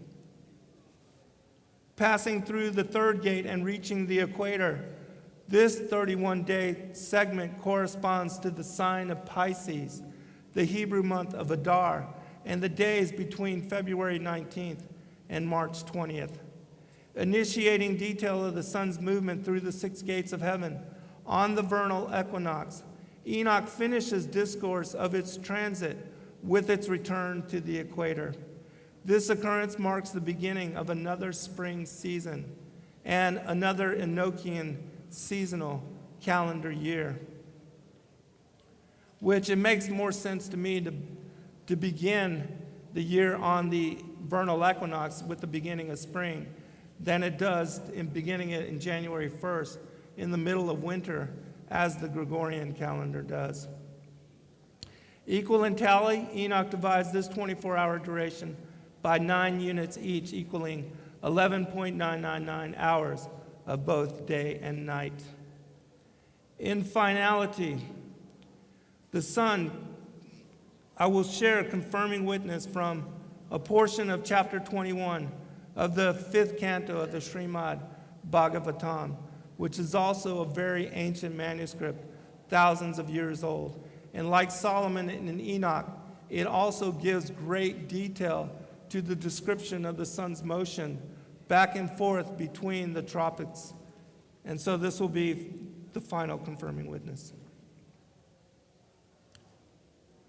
The sun passing through the north, through the south, or crossing the equator is known differently depending on its slowness, swiftness, or equality of movement. In its rising and setting or staying up in different positions, it is making long, short, or equally long days, while it, as ordained, moves through the different signs of the zodiac, beginning with the sign of Makara, which is Capricorn. When the sun enters Mesha or Tula, the Aries and Libra, at the equinoxes, the days and nights are of an equal length. When it moves through the first 5 months, headed by Virishaba, which is the month of Taurus, through Gemini, the days increase and then decrease by half an hour every month. As it passes through the next 5 months, beginning with Virishika, which is Scorpio, the lengthening and the shortening of the days and the nights works opposite, thus encircling with an orbit Mount Meru. It creates sunrise, sunset, noontime, and midnight, bringing about the particular times that living beings are active or cease their activity. Those who live in those places where the sun is in are always heated. It moves turning left around Mount Meru from the point where it rises to diametrically opposite point where it sets. Again, this is describing a circle. When one locally no longer sees the sun in the sky because it has set, it causes the people to sleep. While diametrically opposite to the place, the people seeing the sun rising, because of its heat, it makes them sweat, and they begin their long day of work. Along with it, also the other planets and stars, headed by the moon, are seen rising and setting in the celestial sky. This vehicle has only one wheel with 12 spokes corresponding to the months, 6 segments which correspond to Enoch's heavenly gates, and 3 pieces to its hub, the 4 seasonal periods, which in its entirety is known as a solar year. Its axle is fixed on the top of Meru, with Mansurata, which is the Antarctic ice wall, or the ends of the earth being at the other end. The wheel of the chariot of the sun, being fixed, rotates to the mountain range of Mount Satora like a wheel of an oil press machine. Its upper portion is fixed to Dhruvaloka, which is Polaris in the Vedic cosmology, the center of the stars. And so we see that all 3 of these ancient accounts speak about the sun and the moon, the planets, the wandering stars, and all the other luminaries moving in circle above the face of the earth, and that the earth, being fixed and motionless, is a foundation for such movement. So the whole Copernican heliocentric model for how they have indoctrinated our children and even ourselves into buying into and believing that the earth is a globe and one of 9 planets which moves in circle around the sun, all that is fabricated. And those of you that are here now that have looked into and studied the ancient manuscripts, and also what we visually see as confirmation that there is no curvature to the earth, that even, again, the properties of water nullify the whole concept that it could adhere to a ball, or that it will settle in some kind of curved form. Water will always pool together, gather in collection, and then form a straight horizontal level. And this is what we see when we go to the oceans. From every part of the horizon, we see the ocean surrounding us in complete, perfect, flat, level, and horizontal line. And so the ancient manuscripts, as I've shown here from these three witnesses, the Targum version of Ecclesiastes, the book of Enoch on the Greater Luminary, the book on the courses of the heavenly luminaries, and the Canto 5 of the Srimad Bhagavatam all tell us this. And this is what we see with our own observance and what we see as witness and being part of the creation. Thank you.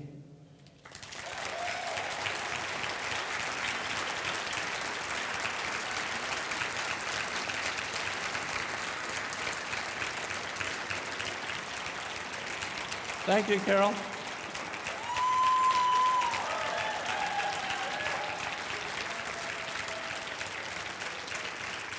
I appreciate all of you. And thank you for opening yourself to new possibility, because it's only when we come to truth and to knowledge with an open mind that we can really begin to learn something anew. And this particular deception has shown us just how wide and how rampant deception rules in this world. And so God bless all of you in your seeking for truth.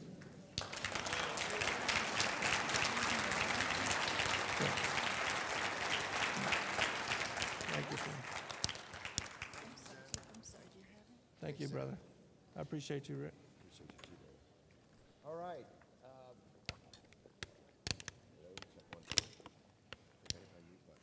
Hang on, guys. Sorry. You want this one? I may need it. No. I came unhooked. Am I back online? There we go. All right. Zen Garcia, everybody. Thank you, Zen, again. Appreciate what you're doing.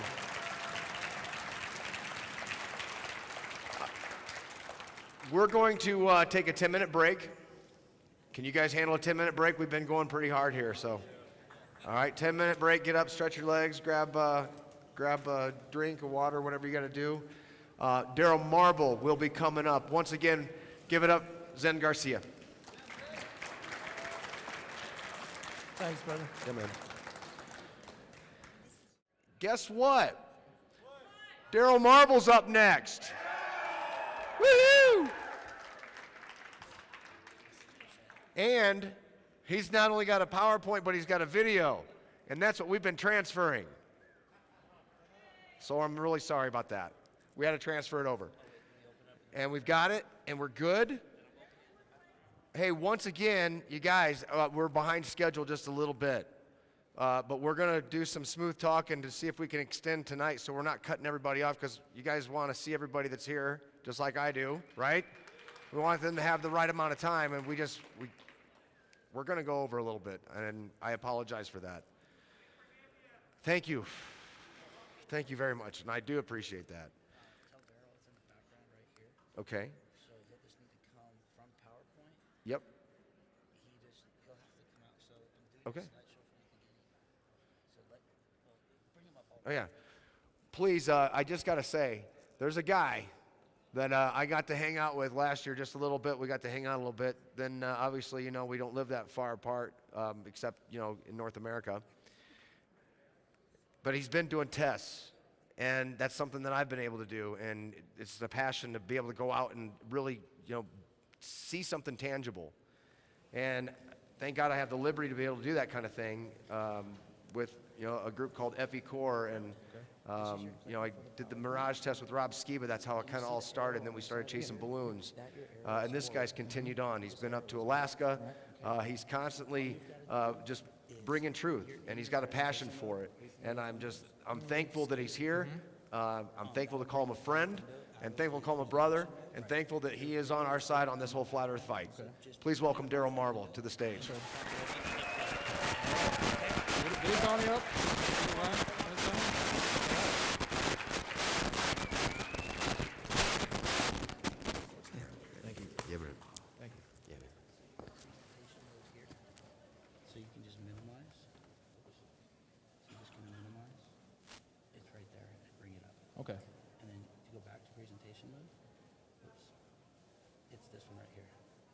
All right. Okay.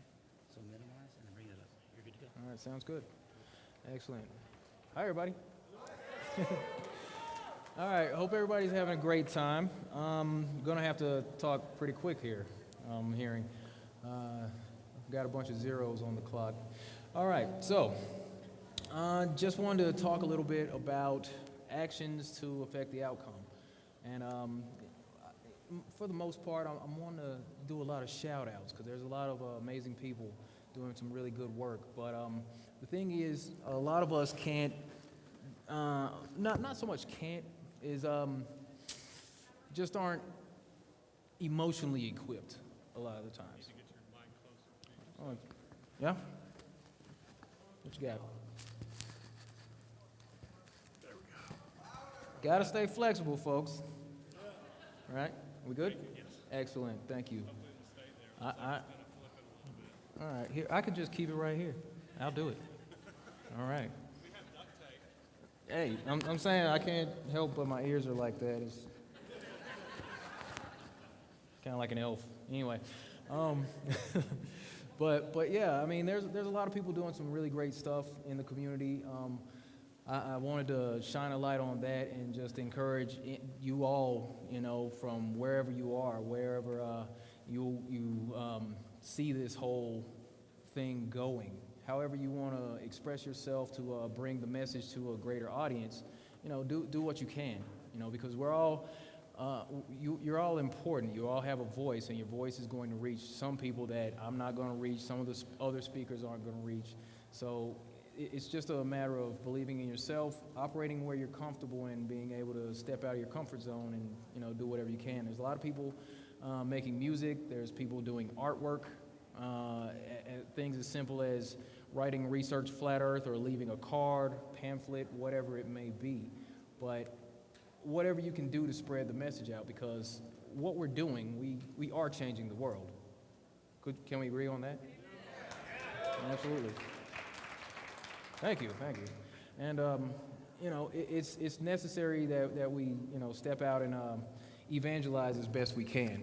And there's a lot of people, you know, making these things happen. So I just wanted to go ahead and get this thing started. So well, let me see what the screen is looking like.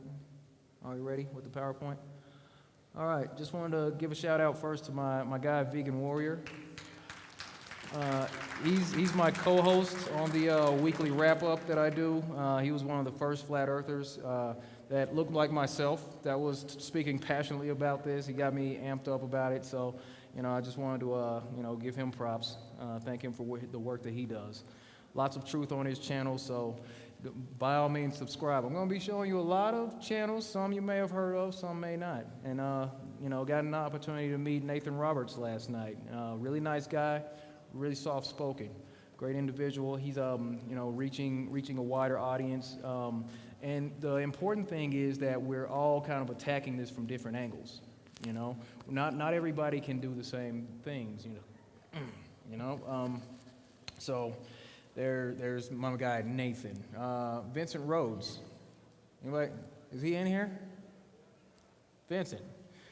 I watch his stuff. You know, Vincent, the Truth News channel and all that. He does his thing.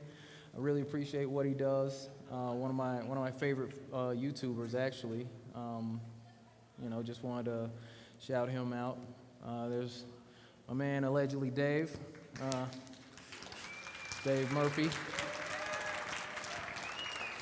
The interview from Macedonia, I think that had a huge effect on a lot of people, and myself included. Really look up to him. He's a wealth of knowledge. I had the honor of being able to interview him a couple weeks ago. Great guy. Thanks. You're the man. All right. You may not even know this guy. This is my man, Rob Jones. What Rob does, he's kind of going against the student board because they're teaching evolution as truth, and he works with the school district, DeKalb County in Georgia, and he's actually, you know, going in, having meetings with these people, you know, just trying to get them to alter the curriculum because, I mean, it's to a degree, like, would child abuse be a little harsh with that? deceiving children and all that. So yeah, this is something that Rob does. He, talks with the school board about these things. Let me see what we got next. Anybody seen this guy around? Now this guy's hardcore. He's all about his activism. I got a chance to meet him last year. Rode out to Canada, hung out with him for a little bit. Meet up out in Vancouver, Canada. He's always out and about, always recording. Flat smacking is what he calls it. I try to be less violent with it. Be a little kinder, gentler. I heard somebody over here like screaming at somebody. I'm like, dude, calm down, just a little bit. But it's all good. We do what we can. There was Dave Gessner. He's got a site, Flat Earth 101, and they sent me a care package, some materials, some decals, stickers, posters, things like that, apparel. Go to Flat Earth 101 if you're looking for, information or, some sort of merchandise as far as spreading the information, There's all kinds of good stuff there. So, then there's Josh Swift. I got to chat with him on a stream last week, I believe it was, and I really look up to this guy. He hit the scene really hard last year. He's out talking to people. He's crashing field trips at courthouses and things. There are kids out there with their teachers, and he's like, hey, the earth is flat, right? He's just in people's face. He's hardcore, man. So that guy Josh punched me up. I can tell you that. So that's Josh Swift, Authentic Intent. Great guy. There's an event coming up next May the 11th. There's a call for mass activism. And I'm planning on promoting that. I want to participate some way or another. There's another guy on here. I'll be talking about him a little bit. That's going to be huge. So, this is the time for activism. This is the time to get out and spread the messages, and we're going to reach critical mass here real soon. I can feel it. All right. Has anyone seen the video of Marilyn T. when she stood up to the school board? She did like a 5-minute presentation. Did you see that? That was awesome. So she's an inspirational character also, just being able to get out there, do a quick presentation, show these people what's going on, because the children are being affected. And the thing that encourages me, and I put this in a short video, it's like there was a short video. There are children being taught by their teacher. They're all surrounded by this globe, and she's like, yeah, so this is right here, and you can look at this landmass, and the children are saying, that's fake. That was so cute. So yeah, the babies are picking up on this stuff, and when the kids figure this out, that's the important part. And Rob, going to the school boards, working on trying to get the curriculum corrected to teach the truth about our world. That's important because if they can, continue to wake up the children, they're going to wake up. They're going to grow into adults that can't be fooled by the nonsense, and that's what we need. Because children are a lot easier. These adults, it's okay. But let me see. My man Richard Lopez, he's a hardcore flat earther. He has a channel. He goes into a lot of different aspects. He does his activism out in Jersey. Here's him out at the Jersey Shore, out on the dock. Open activism. He's out there. He's hardcore. That's my guy. He's out there. He works with Marilyn and this next guy. Anybody know Zoom Truth? My guy Dave. He hit the scene pretty hard last year, man. I think it was just this year. And he's always out. Like every day, I'm seeing him doing a live stream. He's out getting hassled by the police, things like that. And he's really passionate about this. And he's going to be pushing that whole May 11th situation. Going to get to something good. Bear with me. All right. And has anyone heard about the UK tour that took place? Guys, the UK is blowing up right now. So there was a team out here. These guys jumped in an RV for 8 weeks, did a 50-plus city tour. They had flat Earth stickers all over this thing. I'm going to show you all. I got a couple pictures of this. So Roxanne, she was like Pepper Potts in this whole situation, kind of directing traffic while these guys were out there live streaming with them, doing their activism. You know, there's the cover sheet back there, or cover picture, always out at Speaker's Corner. You know, just spreading the truth, guys. John Smith Globe Lie. He does his thing. He's always out there, you know. I'm kind of an introvert, so I look up to these folks for their activism. And he was on the tour, as well as Jason. I donated. I sent a couple shirts out to him, you know, because, I mean, what they're doing, it's extraordinary work, honestly. So I just wanted to support as best I could from a distance, you know, because, I mean, we're all on the same team here. And that's the important aspect of these type of gatherings, because it's like, well, I was at a conference last year, and, you know, coming back in and seeing a lot of these familiar faces, it's like a family reunion to me. So anybody else feel that way? That's awesome. That's awesome. That's what it is, seriously. And also part of the team over there was Lifting the Lid, also Trinity 4, John Thor. So here's the vehicle they had over there. Isn't that cool? I wonder where they got that idea from. I'm kidding. But yeah, I mean, you know, 50-plus city tour in the RV, you know, out live streaming every day. They had their posters, their, you know, pamphlets out, and they're doing their live streams. There was some family issues, but they never got derailed. They just continued plowing along. Like for 2 months, that's pretty hardcore, guys. But that's the kind of dedication we need, you know, and everybody's not in a position. They were, and they made it happen, so that's awesome. As far as what you can do, like I said, whatever you can. You know, Flat Earth 101, get your apparel, get your merchandise, get some cards. You can leave a card somewhere, you know, write on your tip, on your bill. You can, you know, post videos, make music, whatever you can do. Raise your voice, because your voice is important. I'm a bit of an introvert. I don't know if you knew that. You probably couldn't tell. But I am hiding behind this podium in actuality. Knees are shaking. Luckily, the mic's far enough away, can't hear them. So what I do, I try to go out and do my own experiments. I'll you know, take people on these adventures of mine to kind of showcase what's, you know, take you on these adventures. So, you know, we pretty much know where this whole thing started with, you know, the low level and all that. Other than that, there's on the bottom picture, that's from a moonlight test. I was just testing some objects from, you know, the moonlight. There's the barrier in between. There's the shady side. There's a side that's in direct moonlight. And, you know, just to see that it's colder. The moon does put off a colder light. So I just wanted to show that to everybody. Anybody remember this thumbnail from the one when I made the video calls to my guy in Australia and in England? Just wanted to, you know, kind of try something different, try something new, and, you know, having an opportunity to talk to people across the plane, you know, I thought that would be a good idea, just to see where it's at, because I got that idea from a guy on Twitter.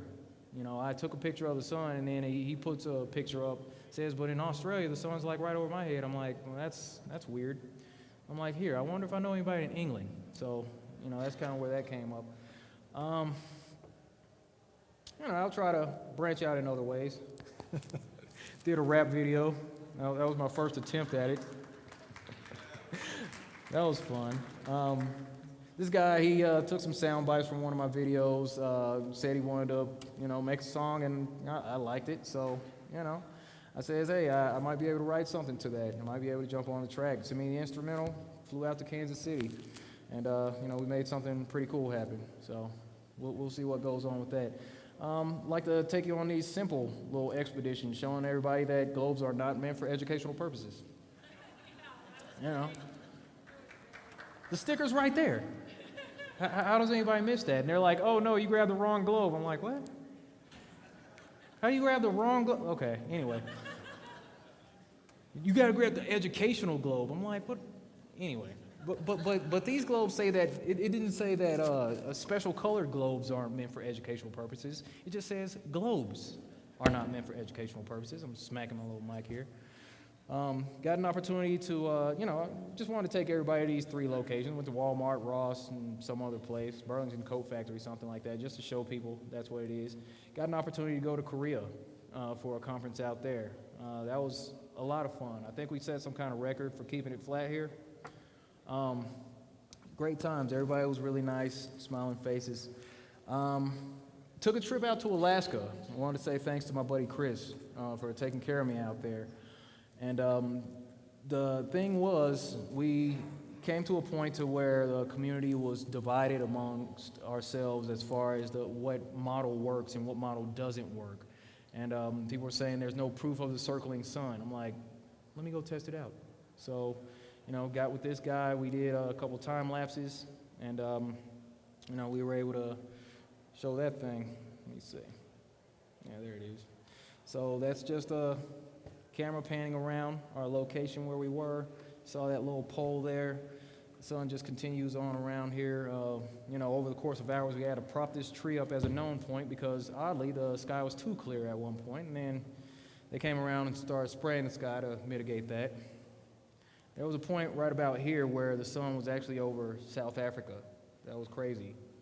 Being in Alaska, watching the sun, I realized that while we were there, we could see the sun the exact same time as everybody else who could see the sun. Not even kidding. So there was that. I did a lot of time lapses of the sun, but there was also another one I did. I camped out at a Walmart parking lot one night and got a time lapse of the moon. Oh, gee, I lost it. Here we go. Where's that thing? Get back over here. Open up. I'll play it like that, I guess. Are we still on the screen or no? There it is. So yeah, just camped out overnight. Jumping out of the van every 50 minutes or so to reset the camera. And that's here. If I had a laser pointer, I'm not sure if one's attached to this one. You could see Mars transiting at the same time with the moon. I thought that was rather peculiar. Does that work on a globe? Or no? No telling. But that was a pretty cool night. We had a combination in Washington, 2 things that don't happen. It was a full moon. That happens every month. But a clear night with a full moon, had to take advantage of that. So let me see if I can get back to this thing. I'll leave it. We're all good. So, making this hideous face here. I went on a balloon ride and got a chance to kind of chat with a guy. So here. All right, Isaac, that the Earth is spinning right now. Yes, I believe. You believe that the Earth is spinning? I believe on the axis, on its axis. Do you know about how fast the Earth is supposed to be spinning? Nope. 1,000 miles per hour. What? Yeah, the Earth is supposed. In order to complete a 24-hour day, we're told that the Earth spins approximately 1,000 miles per hour. Oh my God. 1,032 something, right. Somewhere around there. So, if we are in this balloon, independent of the Earth, and the Earth is spinning beneath us, why does it seem like so still? I know exactly.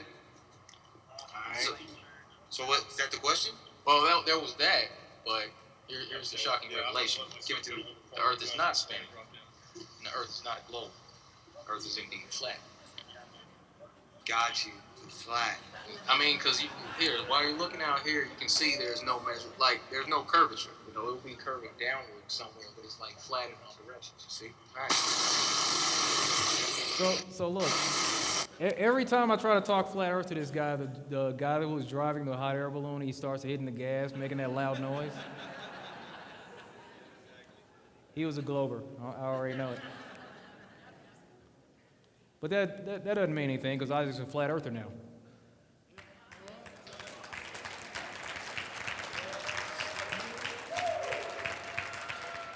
Yes, sir. It doesn't take much. He was an open-minded guy. Pretty cool about it. So that's my adventures right there. But anybody heard about that laser test back in August? I heard about that one.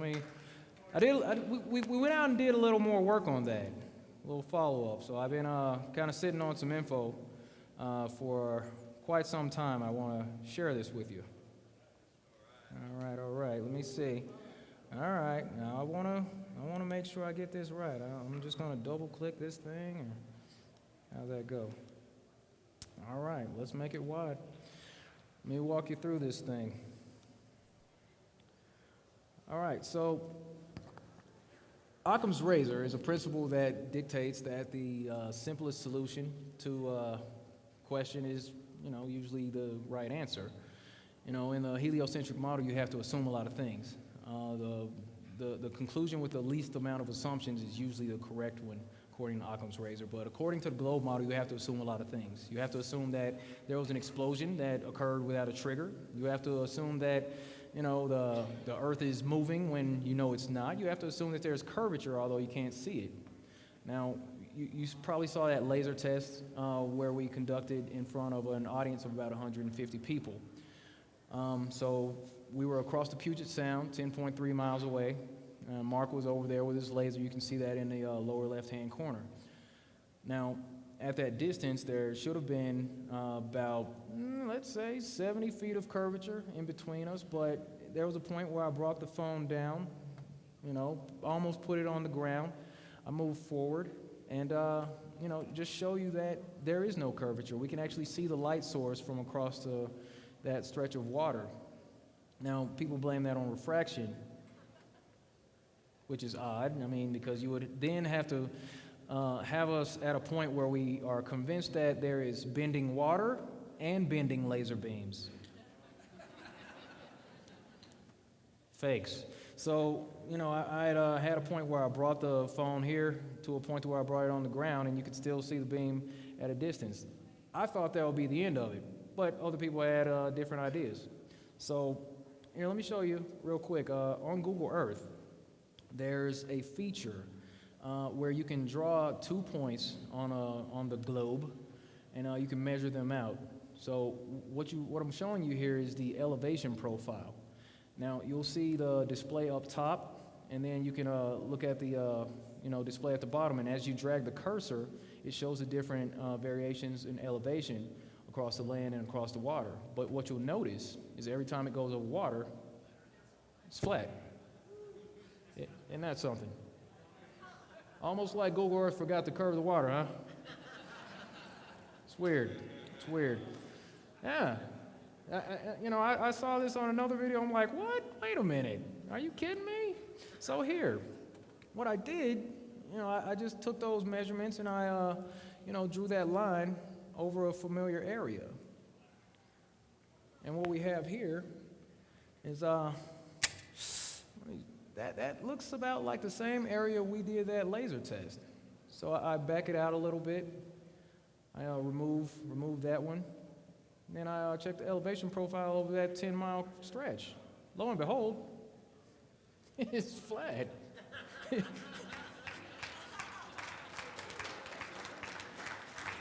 Isn't that weird? Yeah, imagine that, right? So yeah, I zoom in there. That's where I was at Saltwater State Park. And Mark, he was at Point Defiance. He was at Owen Beach. 10.3 miles away. We're supposed to be covered by, 60 plus, 70 feet of curvature at 10.3 miles, but no, it wasn't there. So just wanted to show you that aspect. We're going to walk on to another point.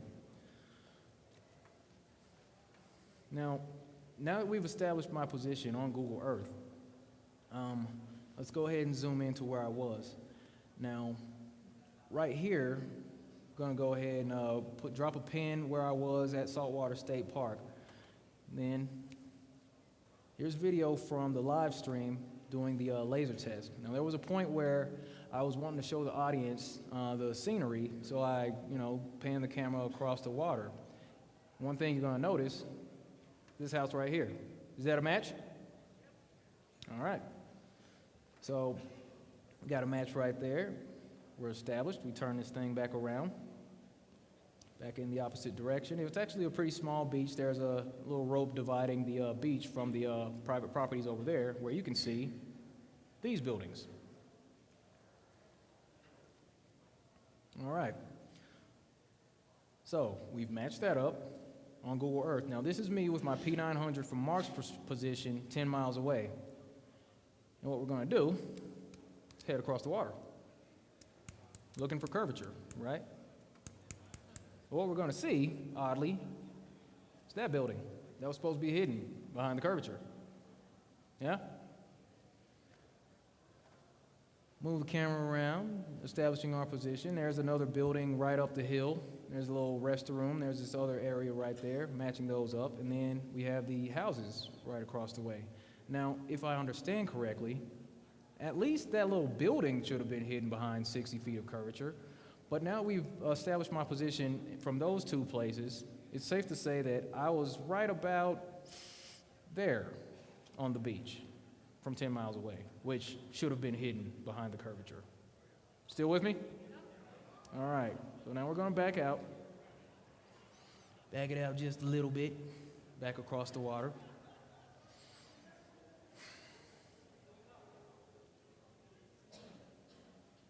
Then I'm going to fade in the laser, showing exactly where we were during the laser test. And want to show you another example. Now this is lifetime or real-time interaction between Mark and myself. Now I want you to pay attention to this boat here, because Mark's going to say something along the lines. You see it here, folks? All right, cool. Shut it down. Real-time interaction. So on this next example, I have a flashlight, little survival flashlight, about $75, and I have a laser. I'll be the one operating this time. So I'm going to be shining the laser in his direction. Now, just to show you my position on the beach, I'm going to pan around one more time, and I'm going to fade in. Just to show you I'm where I am, because, you know, disbelievers are going to say, you want to...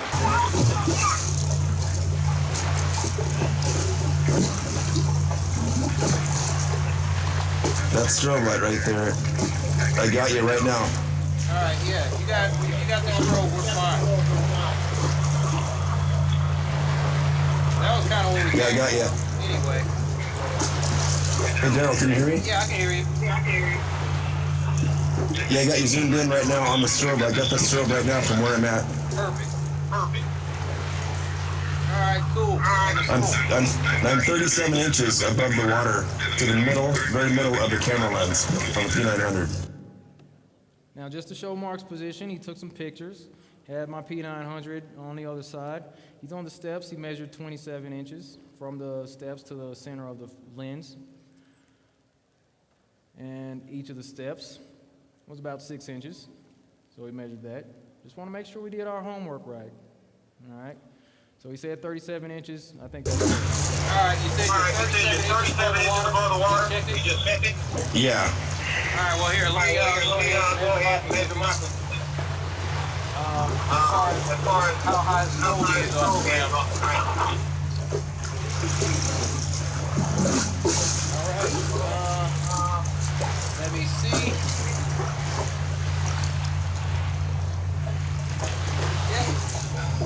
Strobe light is roughly 34 inches.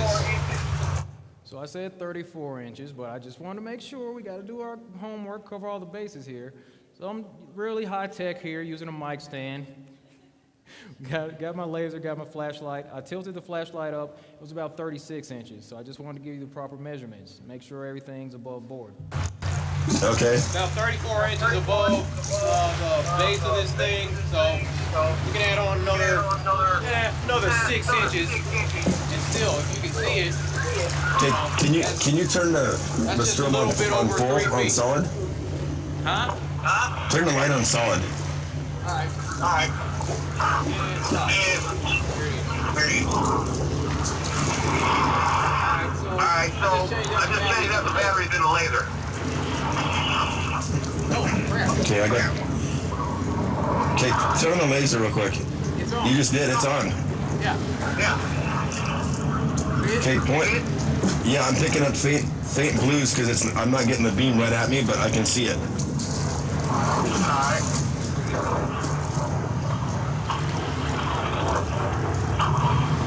Can you figure out where I need to shut it? Well, I'm zooming out. I'm going to zoom back in. Yeah, I can pick it up, it's just real faint. Oh, there it is. Stop right there. Here? Here? Go back just there. Right there. No, go back.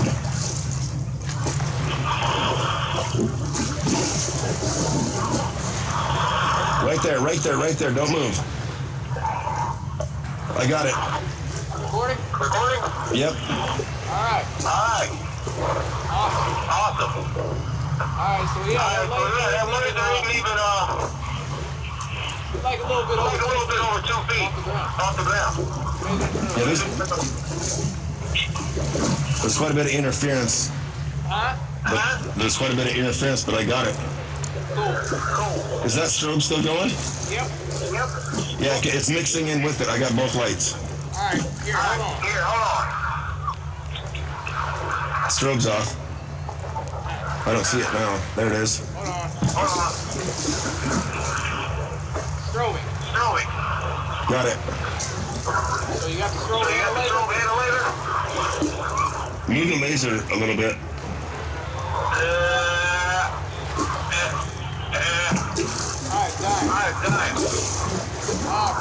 Battery died. Yeah, it's getting dark. I'm gonna get going, but I'm gonna zoom back out to show the distance. Yeah. This is a long ways.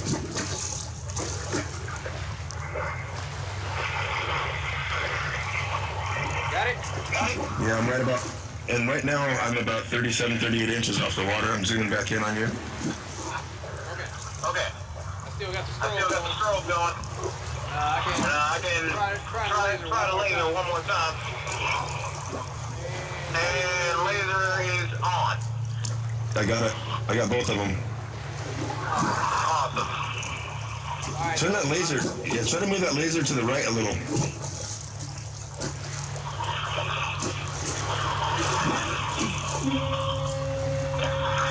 Yeah, I got it. I got both of them, so we're good to go. All right. That video was taken. That video was taken August 29th. Location was, Mark was at Owen Beach, Point Defiance Zoo. I was at Saltwater State Park in Des Moines, Washington. The distance was 10.3 miles away. The air temperature was 62 degrees Fahrenheit. Water temperature was 53.2. Visibility was 10 miles all day.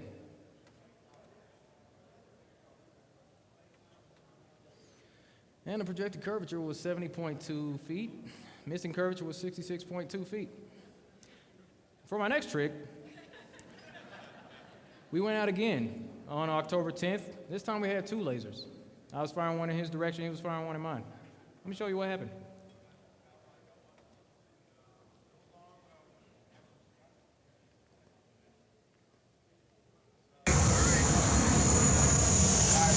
Bring it back. My video's in the lower left. My video's the main video. Mark's in the lower left. Right there. There's fine. That's fine. That's perfect. I think you're a little high. Bring it down a little bit. Okay, yeah, that's perfect. Right there. Right there is good. Yeah, I'm on. Can you see me?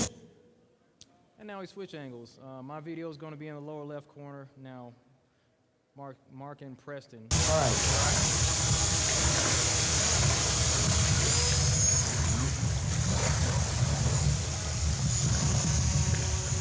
We'll see you.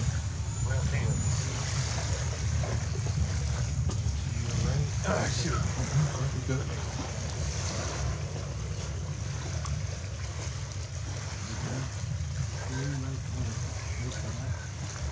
What's going to be an excuse for that? Double refraction? Yeah.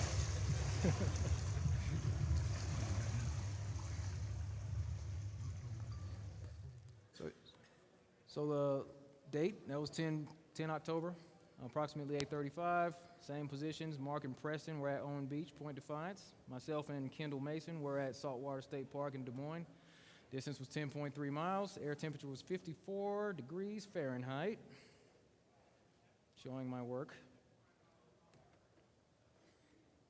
And the water temperature was 55.2 degrees Fahrenheit. And as a fortunate twist, visibility was 10 miles that day, at the time that we were recording. And projected curvature was 70.2, missing curvature was 66.2 feet. Pretty much seals that one up, right? So you see, if Google Earth doesn't show that, you've seen Google Earth showing that the surface of water is flat. You've seen me zoom across the Puget Sound 10 miles away and identify buildings that should have been hidden behind the curvature of the Earth due to bulging water. You've seen us zoom in on multiple light sources when they should have been hidden behind the curvature on different evenings, at different times. Why is it? Well, you gotta ask yourself if maybe Google Earth is gonna show you some curvature over the course of a 20-mile stretch. Perhaps? No? Not there. What about a 60-mile stretch? There's going to be some curvature there. You think that's enough for curvature? Google doesn't think so.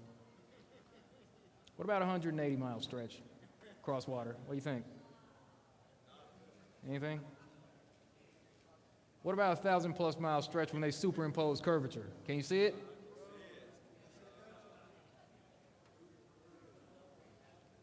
Wait, what, are they going to argue with Google Earth? They can't argue with me on that.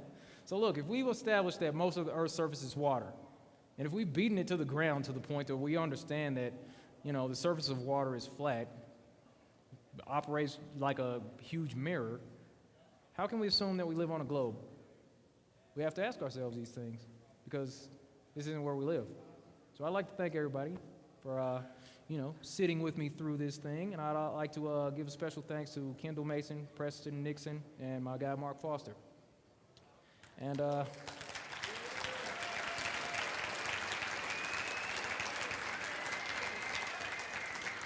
sir. Thank you very much. I'll go ahead and bring that down, put that up, and now that video is public. All right. Be sure to share, like. Be on the lookout for a video that says Flat Earth beating a dead globe. Just got that thing uploaded today, just a second ago. So, this is pretty simple, folks. This is pretty simple, The Earth is flat. This is where we live. This is the current paradigm that we all find ourselves in, and what we're doing, we're bonding amongst like-minded individuals trying to get a plan together to move this thing forward. And as a result of us coming into this information, we find ourselves kind of outcast as being shunned by mainstream society, and that's okay. It's okay to be different. Think about this. Think about your favorite movie. Think about the favorite character in your favorite movie. Did they fit in? Do people that fit in change the world at all? Anyone? Absolutely not. We need people to be different. That's how we move forward. We don't need to be these non-playable characters in the background of the video game saying the same things that everyone else is going to say, just parroting these same talking points. That's not what we're about. Okay? We were chosen for this time to step out, stand up, and make a difference in the world, and that's what we do. Indeed, we're chosen. Absolutely. Every last one of you. And you should appreciate that about yourself.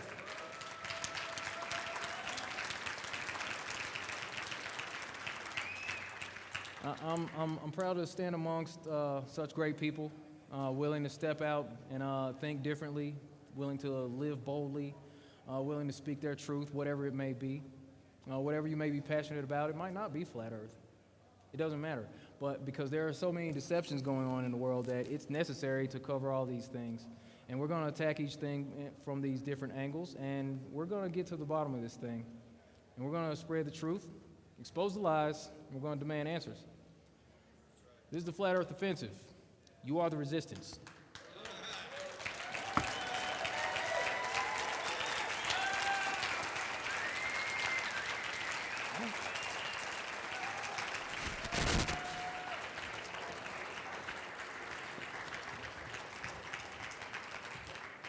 I don't know, I was like 10 minutes early.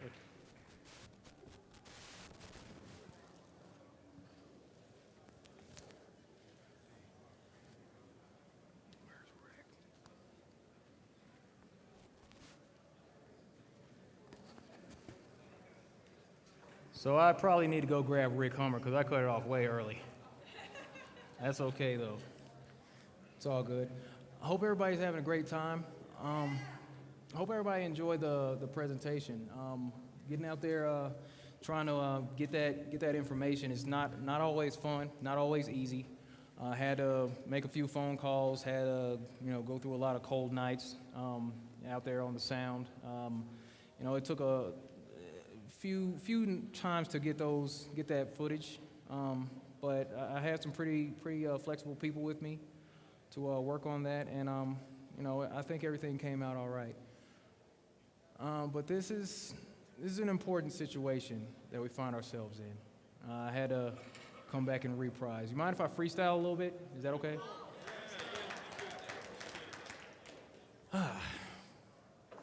It's a great time.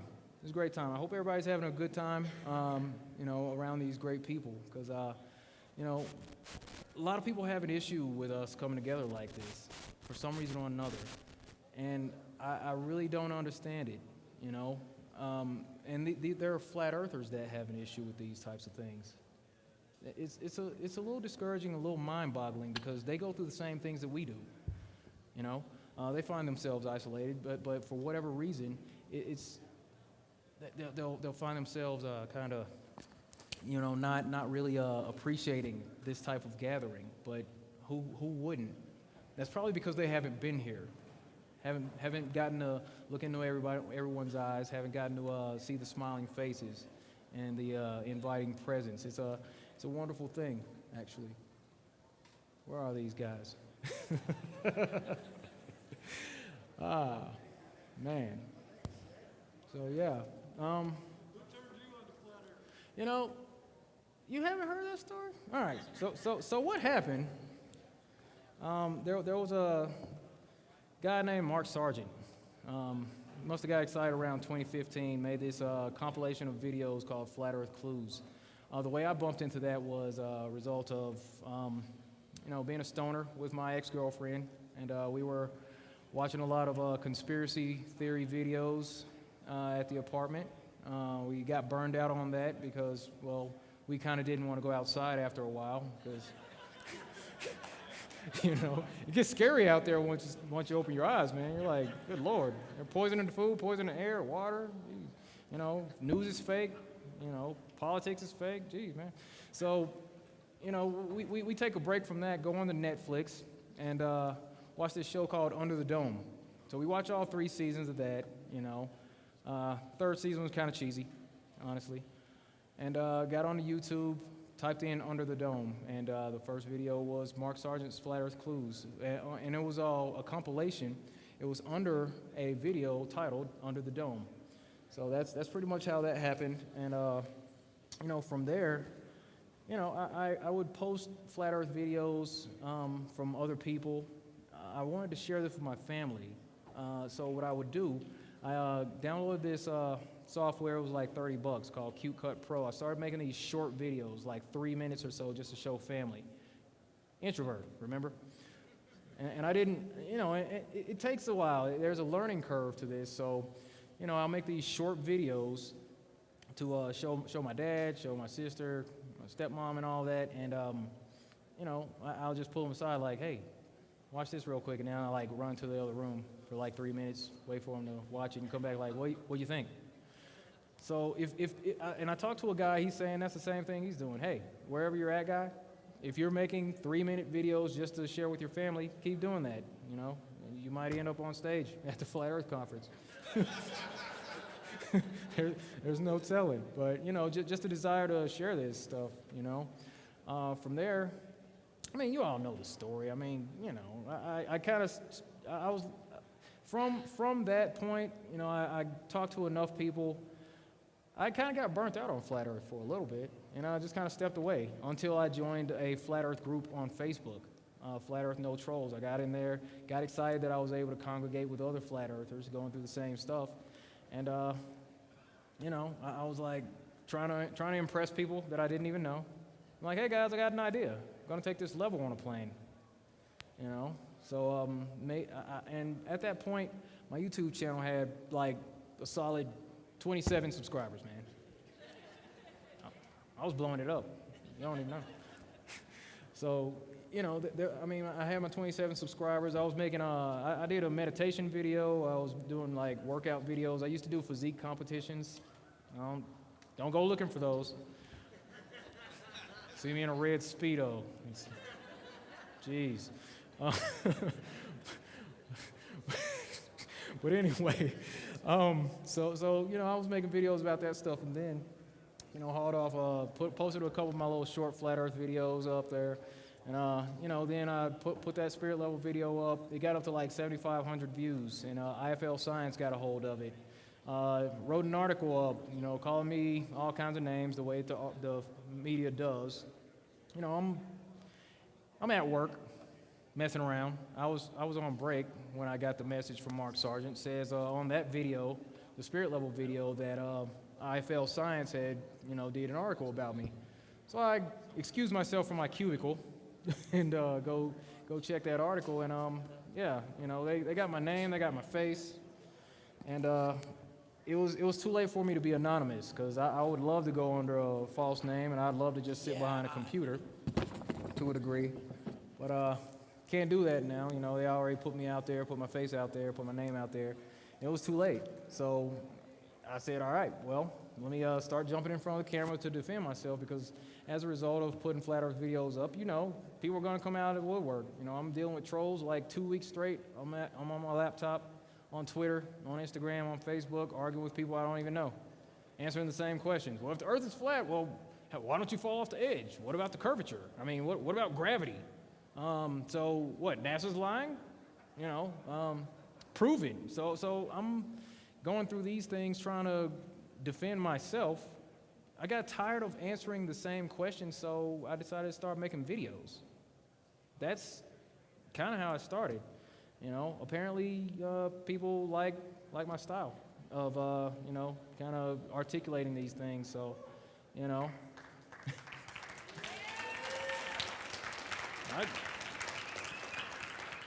The main thing was I was making videos to save time. I wasn't trying to like build a channel or anything. I got sick of answering the same questions. I'm like, here, let me just answer you face to face, guy. So I'll throw my shades on, go into attitude mode, you know. I'm like, here, there you go.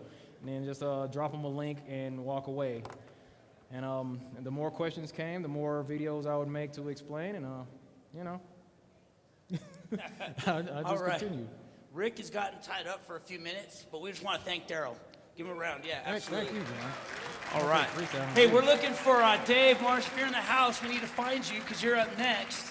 So you, all right, come Marsh. see us. We need to get you your mic.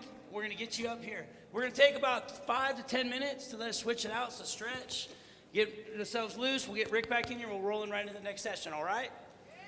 All Thanks, right. everybody. All right, cool. Couldn't find you. I just want to give another thank you to the staff here that's been working diligently all day. Man, these guys don't take a break.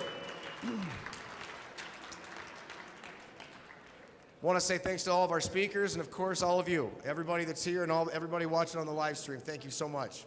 This has been great. Now, this guy, I've had the opportunity to speak to him and get to know him, and I can honestly say I've learned a lot from him, and we've become very good friends as far as that goes. I mean, we may not talk all the time, but when we do, it's like we've known each other forever, man. Yeah, hours. Yeah, hours upon hours. So all I can say is you ever get on the phone with this guy, you better chalk out about 3 hours of your day. It's going to be a great conversation. Great conversation. Please give a wonderful, warm welcome, not just allegedly Dave, he is Dave, Mr. Dave Marsh. Thank you. So, Dave Murphy. Dave Murphy. Sorry, Murph. No, I'm done. Dude, I'm done. Sorry. I told myself, don't say Dave Marsh. Dave's out there giggling right now. He gave me $50 to say that. So pay up, sucker. I'm sorry, Dave Marsh. It's okay. Dave Marsh, everybody. Dave Murphy. I'm good. I was only... Hello, everyone. I think you can do better now. I demand audience participation. All right, that's more like it. That's more like it. It's more like it. Hello, everyone. I'm Dave. I was going to do a different presentation. It was going to be called Beyond the Flat Earth, and it was going to go the whole truth journey that I've been on. But that would have gone into what I've been sort of studying just lately. And some of you might know I've done a video called Exposing Jesus, which has ruffled a few feathers. So I thought I've made a few waves enough for 1 week. So I've given you a safe presentation this time. Yeah. So I know that people, somebody's already done a Flat Earth 101. And there was a presentation about gravity, but so be it. The point is that I've just done a video called Flat Earth 101, The Search for the Curvature. So this was going to be the next presentation, the next video that I was going to make, and it's called The Gravity of Dropity. Okay? Now, the word dropity, I just made it up, like our opponents have done. They keep making up words, so I think I can make up a word, yeah? So what dropity is, it's the tendency for things to fall when you let go of them. Because what's going on is that they're confusing this thing called gravity with the tendency of things to fall when you let go of them, okay? And that's where the confusion is, and I'm going to try and dispel that confusion and, sort of create a new word, dropity, okay? Now, along the way, I want to do something else a bit different called flat rolling, okay? Anybody here, I can't tell, I can't see, but anybody know what Rick rolling is? Yeah? Well, anybody doesn't know what Rick rolling is?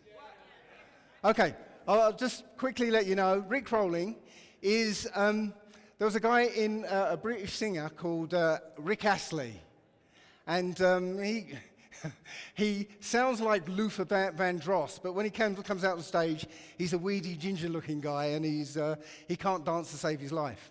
But he had a one-hit wonder, Never Gonna Give You Up, and for some reason, some people decided to make kind of clickbait videos. And as soon as you start watching them, you get interested in them, start watching them, and all of a sudden it's never going to give you up, and that's it. So that was known as Rick rolling. So I want to do something called flat rolling, all right? And you'll see when I get to it, you'll see what I'm talking about. But if you see it coming, let me know, yeah? Okay. So as I said, the gravity of dropity, okay? So we're going to start with Uncle Neil and see what he says. If this works, which is not working, but oops, hang on.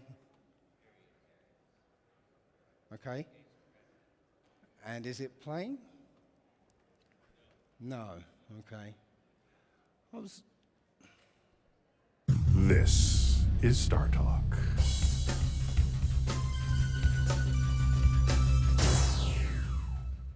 What is gravity? You have no idea. Okay, next question.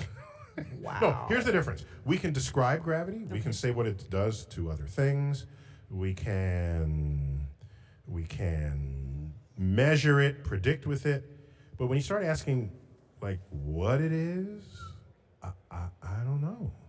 So did I accidentally ask a deeper question than I meant to? Yeah, no, you were meant to ask deep questions. Apparently I was. In life. So to say, what is it? I think Einstein, in an Einsteinian answer, we would say gravity is the curvature of space and time. And objects will follow the curvature of space-time, and we interpret that as a force of gravity.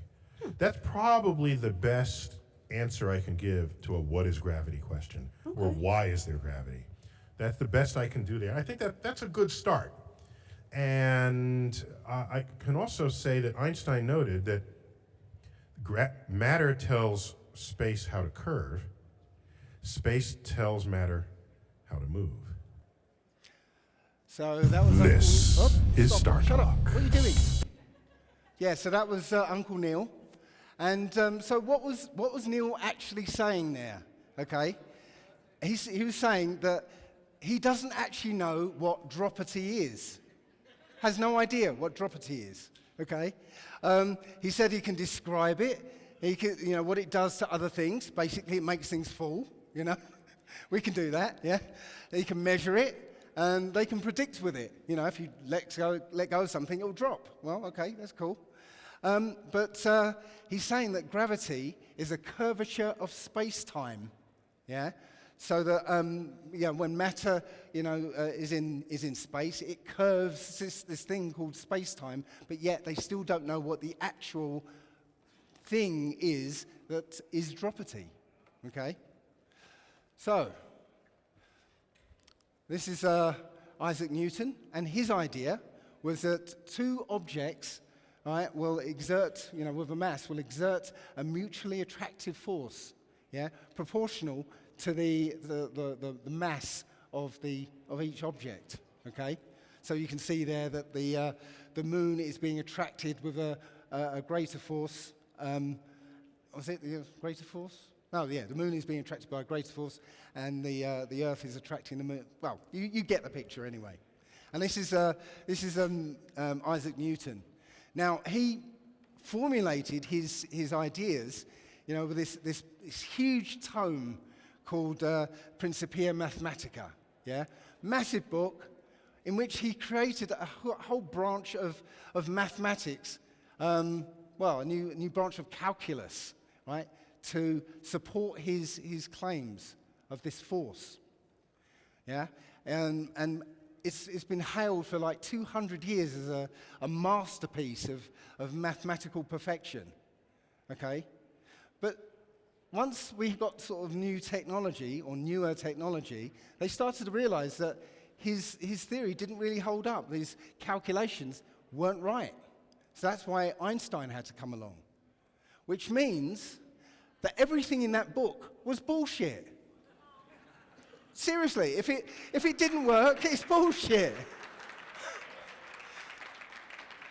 I could come up with my banana theory, okay, that will tell the movements of these planet things because of the shape of the banana. Yeah, I can extrapolate the movement of the planets from the shape of the banana. Well, it's possible actually, because the shape of the banana is down to the Fibonacci sequence and the golden ratio, and so are the shapes of everything else in this universe. So I could come up with some maths that would mean that the shape of a banana will predict the movement of the planets. But it would be wrong, and it would be bullshit, yeah? Just like Newton. So this is what replaced Newton's ideas, yeah? It was Albert Einstein saying that the presence of matter warps space, or warps the fabric of space-time. This is something he came up with, space-time. Right? It's very important, that. Okay, so literally the lines of space actually curves, so that if you try and go in a straight line near something sort of massive, your straight line will be a curved one. Okay, and this is the way that they've always sort of presented it to us, and I'll give a little video. Relativity, the explanation for gravity is that matter bends space. And so you put mass in a place in space, it warps space-time, and objects are not feeling a force of gravity, they're just following the natural curvature. And so this is a sheet of Lycra. Where do you get this? This is my old bike shorts.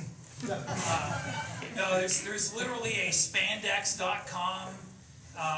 You can get a sheet like this if you buy the sale stuff, so you don't care what it looks like, right? For like $20, maybe less, depending on the sale. And so you put matter, and it warps space-time. And so if I have another object, it also warps space-time. They feel that, and they're attracted to each other. And so that's Einstein's picture of gravity. Objects warp space-time, feel that curvature, and move accordingly. And if you have more mass, you're right there on that. If you have more mass, it's going to bend space-time more. And so if you have objects here, they are going to respond to that, right? And so you put something there, now it's attracted. Now, in reality, that big mass would feel the warping of space-time by the marble too, right? It would move a little bit, but we usually ignore that. You know, the Earth makes the sun move a little bit, but it's so small you can ignore it. The moon makes the Earth kind of wobble around a point 3/4 of the way from the center of the Earth. We usually don't account for that when we're looking at satellite motion. Well, instead of just letting go of one, what if I give it a sideways push? Now it orbits. Now it's losing energy, which wouldn't happen in the solar system, right? Not noticeably. There's some perturbations from other planets and things, but this one does lose energy and spirals in. If I don't push it as hard, it will do an ellipse for a while anyway. And so, does anyone see a problem with this? Okay. Well, the problem I see is that model includes dropity. Yeah? The thing is, you know, the warping of space, or space-time, yeah, is literally just showing a moving object where to go. But it doesn't actually move the object. Yeah? Because Einstein got rid of this mysterious force. Yeah? There's no force now. Yeah? So literally, that object, the little marble on this diagram, yeah? If you just okay, we'll do a little scenario, right? If we had that trampoline thing, okay, exact same trampoline thing, and we had it in a weightless environment, not that one exists, but, you know, we'll assume a weightless environment, okay? Well, the bowling ball or whatever it is in the middle, well, we can't have that because it wouldn't make a depression. There'd be nothing there to pull it down, right? Right? For crying out loud. Anyway. Right? So there'd be nothing there to pull it down, so it wouldn't make an impression in the trampoline. So you'd have to pull it down from the middle and make a dip, okay? So if you put the marble in this weightless environment, you put the marble on the edge of the dip, it would stay there. Because there's nothing to say, there's nothing in that model to say what would make that ball move. Does everybody get that? Am I making? Yeah? So that's the total the reason why that model doesn't work. Yeah? Even in sort of free space with this huge Earth, right? This model only works if something is already moving and it will follow a curved path. Yeah? If you just place something there, it won't actually move. So it's just like if I've got this little torch here thing, right? If Einstein's model worked, right, I should be able to let go of this torch and nothing happened. Yeah? I'd have to push it down and then it would follow a path because everything here, the lines of force will be aimed downwards. Yeah? Does everybody get that? I mean, okay. Okay, well, they're tough.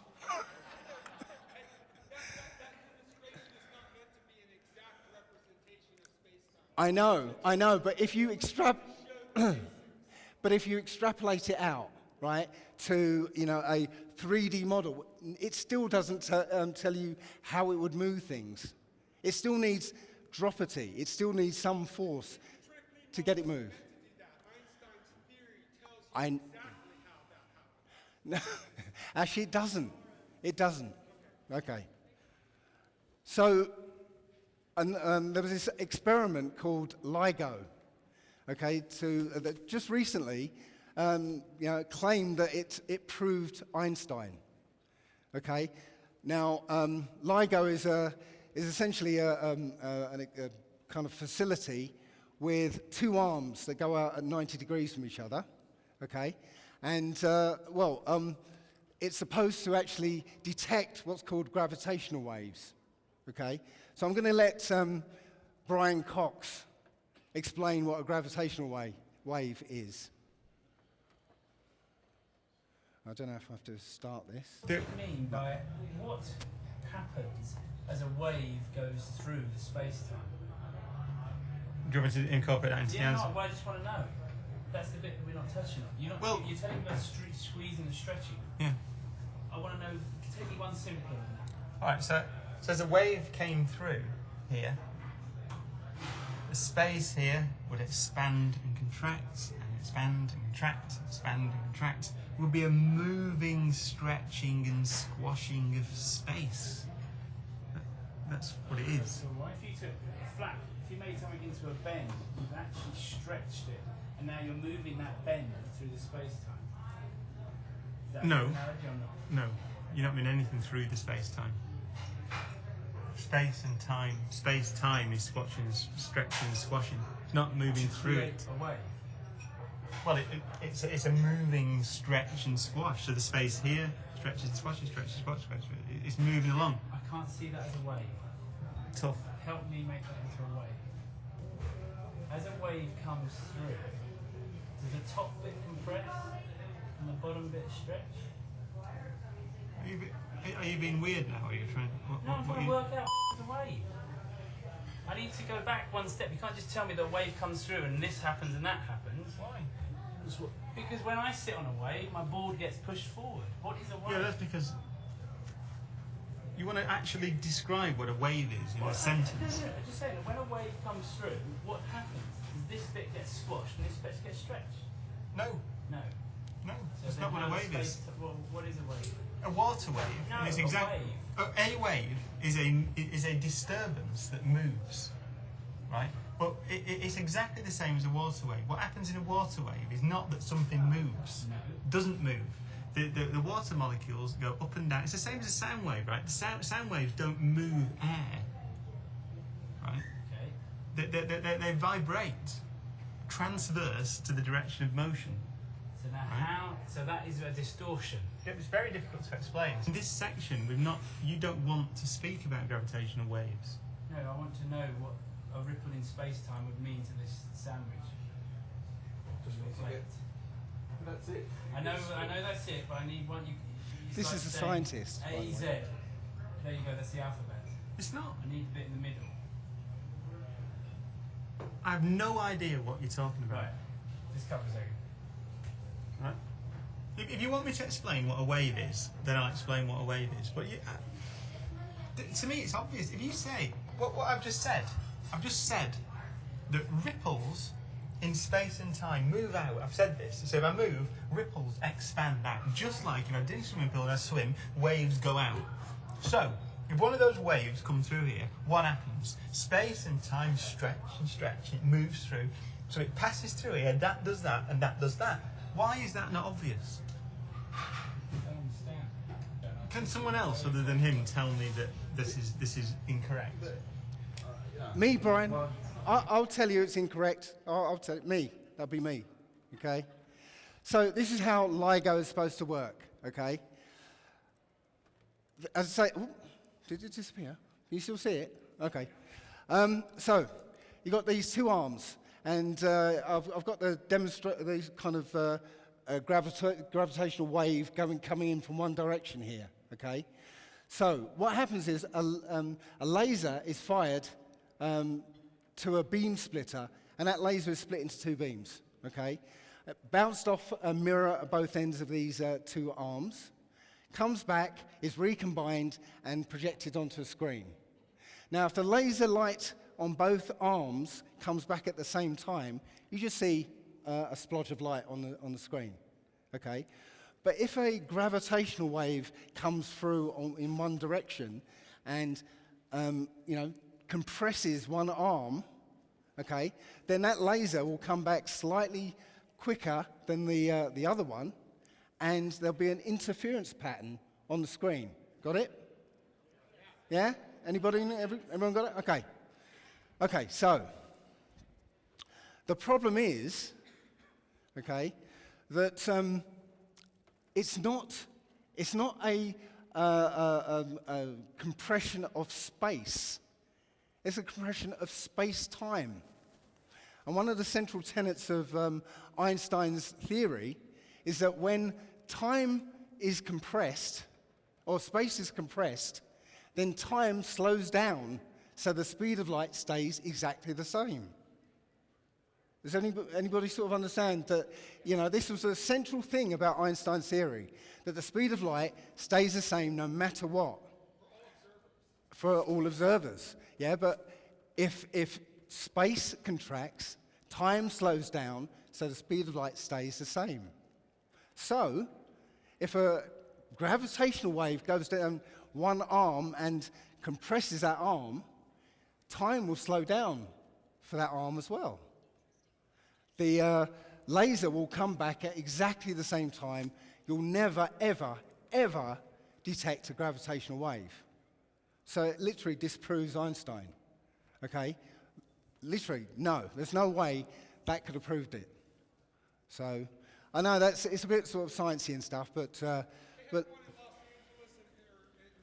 I'm sure. But it doesn't matter where it is, okay? The fact is, it literally goes against Einstein's theories. The two got the same signal. Doesn't matter. It's bullshit. Literally, it can't work.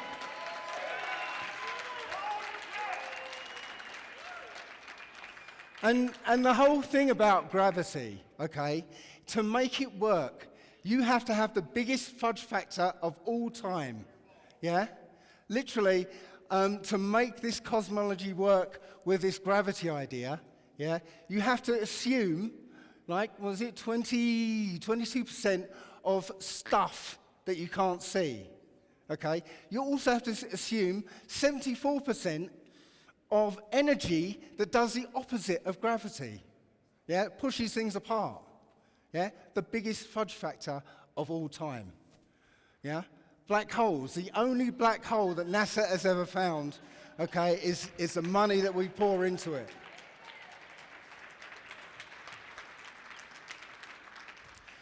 Does anybody been to Las Vegas? Do you know what you're seeing here? What you're seeing here is the mirage. You've been flat rolled.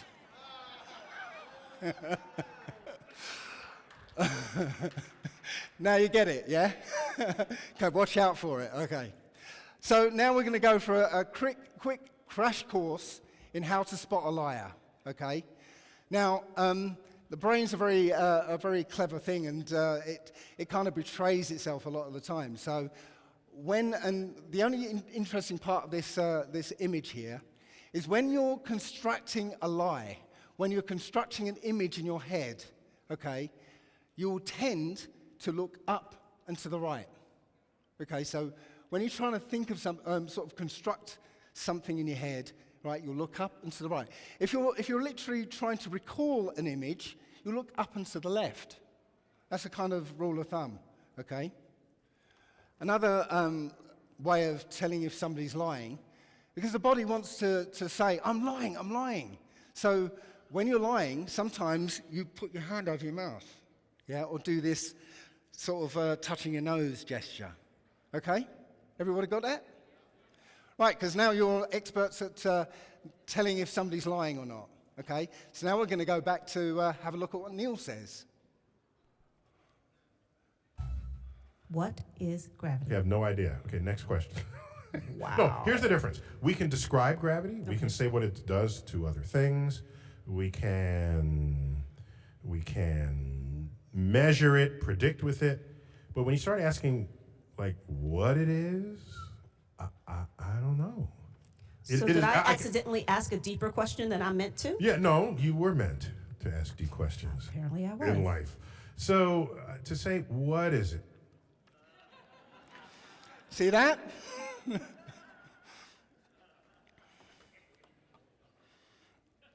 So right there, he is constructing an image. I think Einstein, in an Einsteinian answer, we would say gravity is the curvature of space. Do you see that? And objects will follow the curvature of space-time, and we. There you go.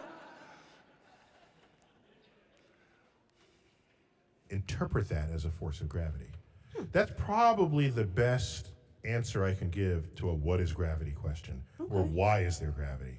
That's the best I can do there. I think that. Yeah. Mm-hmm.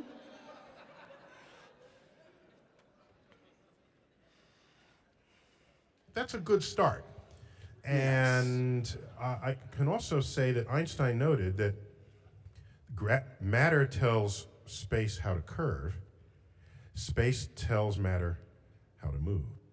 That's it. Guy's a liar. That's it. He can't say anything else. So, when describing gravity, it's known as a weak force. Yeah, out of all the forces, it's supposedly a weak force. And this idea of, the magnet picking up paper clips is a standard experiment to show how weak gravity is.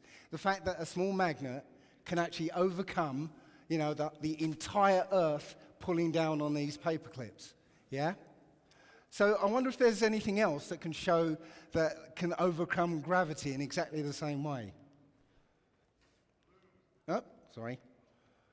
Hopefully this is, no, it's going to have to start it.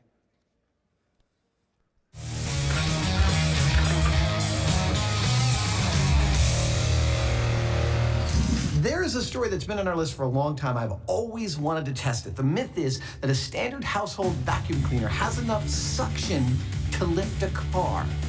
Come on, baby! Now, I figure that the trick to this is to make the mother of all attachments, to increase the surface area of the vacuum cleaner's input so that the amount of suction I create exceeds the weight of the car, and thus I can get it off the ground. So what you're trying to say is that as far as the attachment goes, size matters. Indeed it does. To find out if this impossible-sounding tall tale can be true, the guys are starting small, with a standard vacuum and hose trying to lift a 5-pound weight, which eventually it does. Okay, so that's just barely enough to hold on to that 5 pounds. It is. Our previous method was what we call the octopus arm method, and it involved many different caps distributed across the whole of the car, and that turned out to be completely 100% wrong. So now we are going with a method we call the box method. I don't know how do we come up with these names, but it's just a gift we have. Instead of 40 points of failure, we now have 3. 3 big, sturdy wooden boxes made out of plywood, sealed with a gasket between them and the car. We pull a vacuum from them with the manifolds. I think this is gonna work. We're gonna build some boxes. We're gonna lift this car. These boxes are best to be thought of as the workers we are using to lift the car. So far here, all 3 boxes are saying, hell yeah, I can lift that car. Well, to find out, it's back to Treasure Island for some predictable preparation. Looks really nice. First, the guys position the steel cradle above the car. I think that looks good. It's right over the rearview mirror. Then they add the boxes to the trunk. A little more, a little top. Perfect. Roof. Yeah, that's tight. And hood. Nice. Next, they secure the boxes to the cradle. I think we're good. With that, the guys bring in the crane. That's good. Before Adam adds the vital ingredient, the vacuum cleaner. Starting the vacuum in 3, 2, 1. But with the vacuum on, the news is good. It's climbing. It's climbing? Yeah. As the crane takes up the slack. Come on, baby. Hold on to this car. The car does start to rise. Yes, it's off the ground. This freaking car is off the ground. This is amazing. Oh, dude! We are lifting a car with nothing but a single vacuum. Remember, the crane is lifting the steel cradle. Holy. There you go. That's about how we're feeling here. But it's the vacuum cleaner on its own. This is every bit as satisfying as I was hoping it would be. That's sucking the cradle to the car. That is freaking awesome! And to prove just that, once the car is maxed out, Jamie's going to pull the plug on the cleaner. 3, 2, 1. Oh!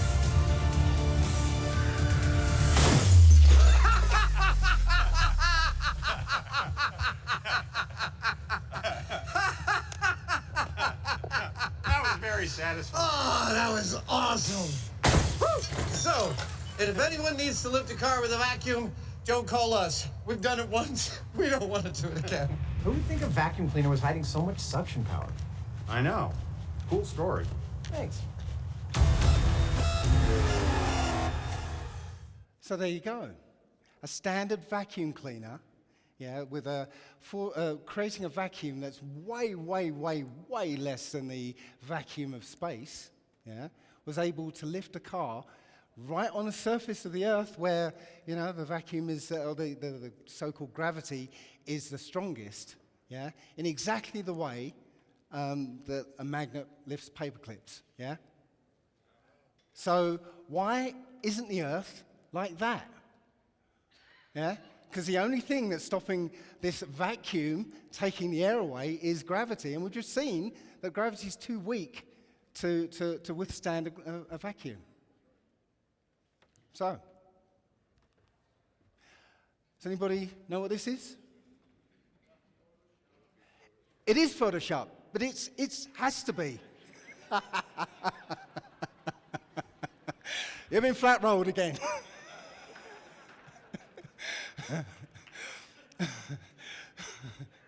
So, could dropity actually be density and buoyancy? Yeah, this is a standard kind of image that shows the different kind of liquids sort of layering itself and various things, you know, on those liquids being held up just by, you know, buoyancy. So there's a little thought experiment I'd like you to do, okay? So imagine an empty gas bottle, you put it on a scale and zero out that gas bottle, okay? And you fill it with 10 pounds of helium, okay? And you fill a balloon with that 10 pounds of helium, okay? So when that person standing there with a balloon with 10 pounds of helium and a 10-pound weight, let's go, what's going to happen? Well, obviously, yeah? But the thing is, that helium weighs 10 pounds. We've just done it, you know, experimentally. Weighs 10 pounds. But literally, it's buoyancy, okay? And I would bet that if you measured the speed that balloon went up, it would be 9.8 meters per second.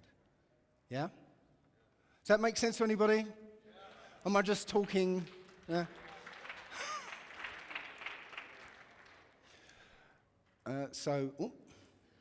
So dropity is density and buoyancy. I don't know if anyone's seen this. An anvil being floated in a bath of mercury. Yeah, standard anvil. Yeah, floating like a log. It's pretty amazing. I couldn't believe it when I saw this. This is amazing.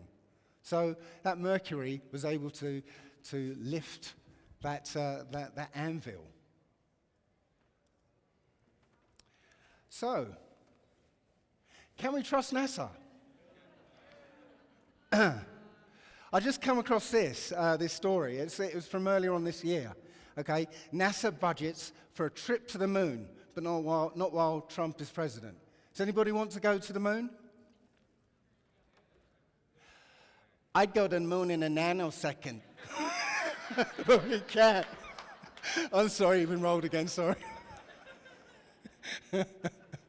Okay, so let's see how NASA fakes microgravity, okay? They've got 3 methods, yeah? Method 1 is harnesses, wires, green screen, okay? This is the cheapest method they've got, okay? So they use it a lot, okay?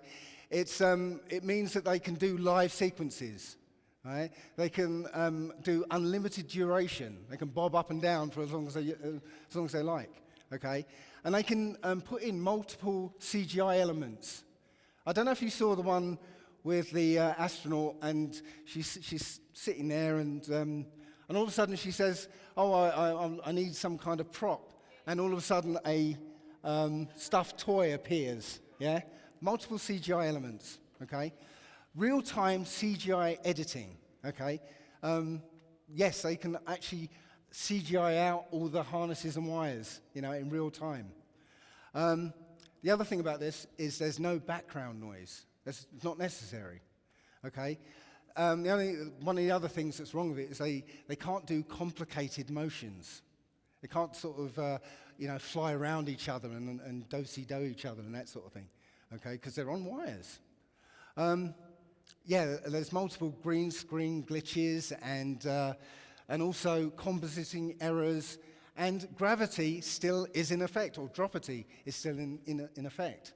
So let's see how, I think it's how the NASA actually uses it. So we've all seen this one. We're going to have to do something for you.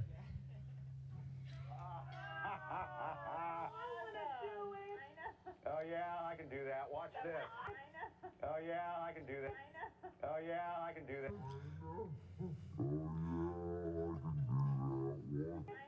Oh yeah, I can do that. Watch this.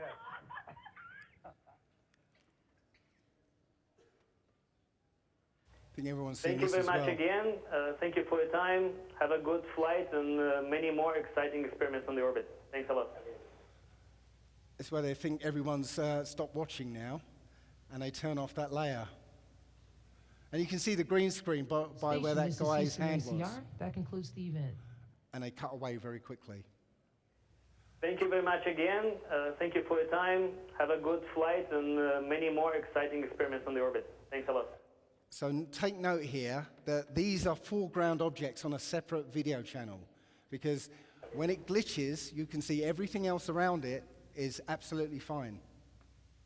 Just those elements start glitching. Station, this is Houston ACR. That concludes the event.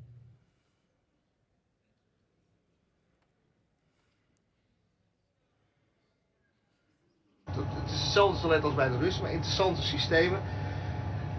Hier achter deze panelen wordt de urine opgevangen en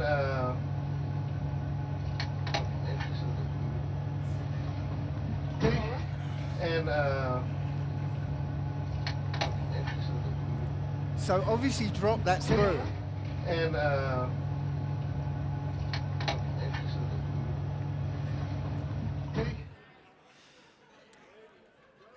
and here's another one.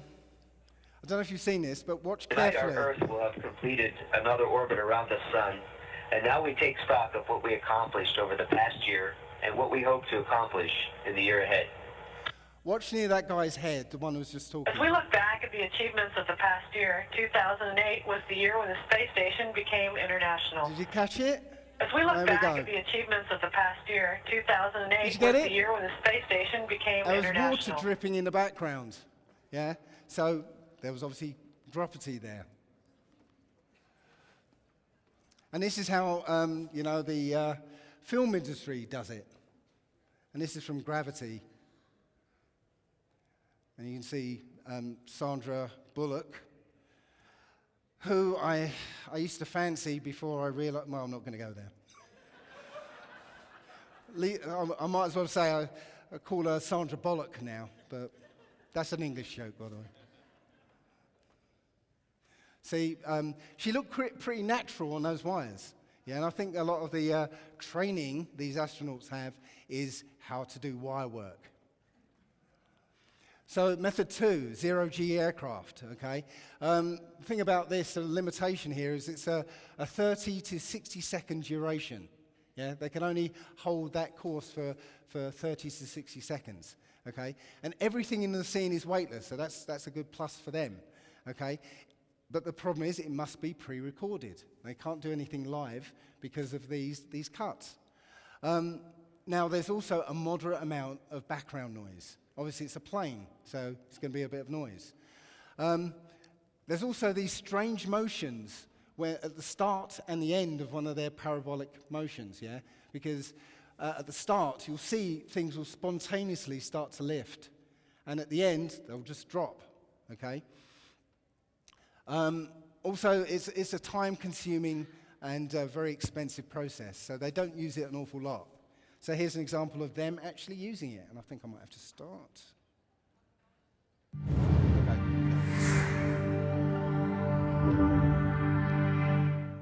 The question is, if you get a cloth dripping wet without gravity and you wring it out, what's going to happen? What will happen to a wrung out cloth? So, and had to use equipment that was here on board the space station. We may have the coolest washcloths ever here on the space station. I'm going to show you. Here's one of our washcloths. And it's compacted.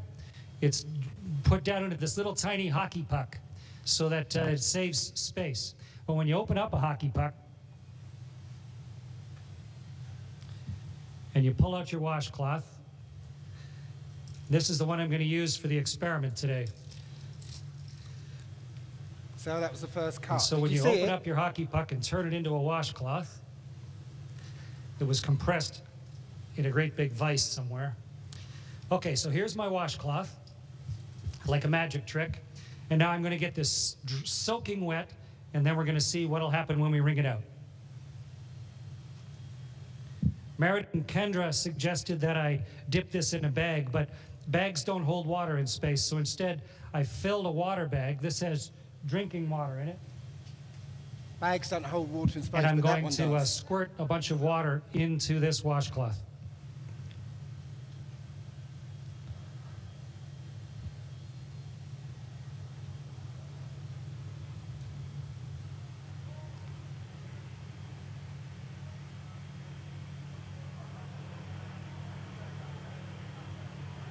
Okay, so here's a soaking wet washcloth. Get the microphone so you can hear me while I'm talking. And now let's start wringing it out. It's really wet.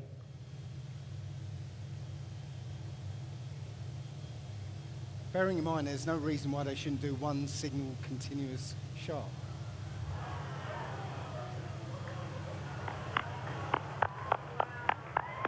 It's becoming a tube of water.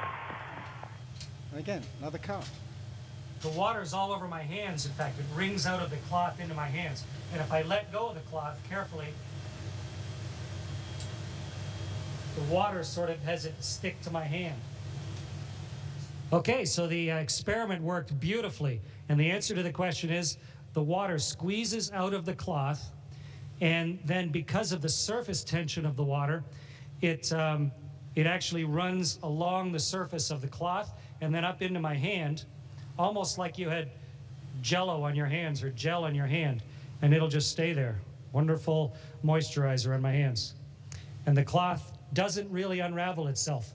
It just stays there floating like a dog's chew toy, soaking wet. Great experiment, worked perfectly. Meredith and Kendra, congratulations, great idea. Why is this an experiment on the ISS? Why have we not seen actual real experiments? You know, why are we seeing all these like PR exercises? You know, what has ever come out of the ISS? You know, billions of dollars apparently making this thing, and nothing's come out of it for, well, how many years is it now? 20, 30 years? But yeah, so you can see, they can't do one continuous shot. They have to cut it up in segments because the zero-G plane has to make its maneuver.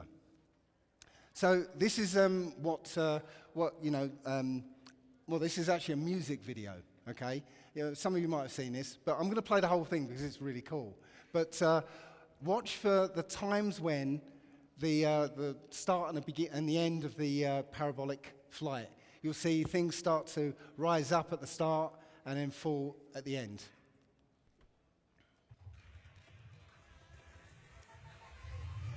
Has anyone seen this? Yeah.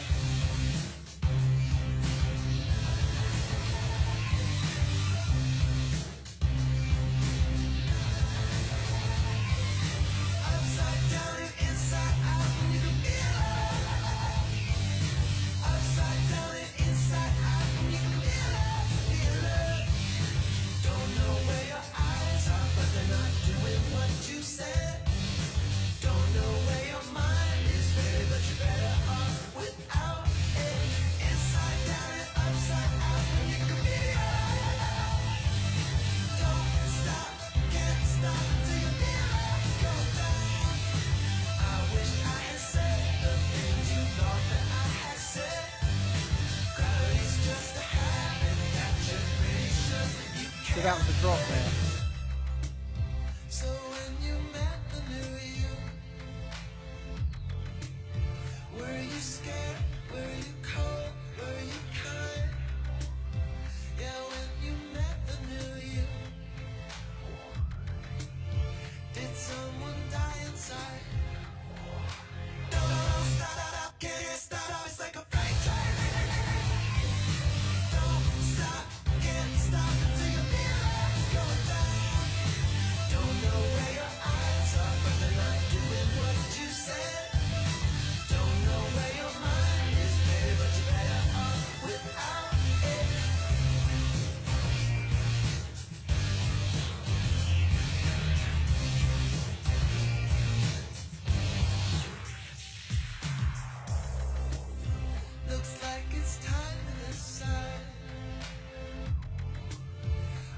drop right there. And you notice also that there's not much of a gap between the drop and the period of weightlessness.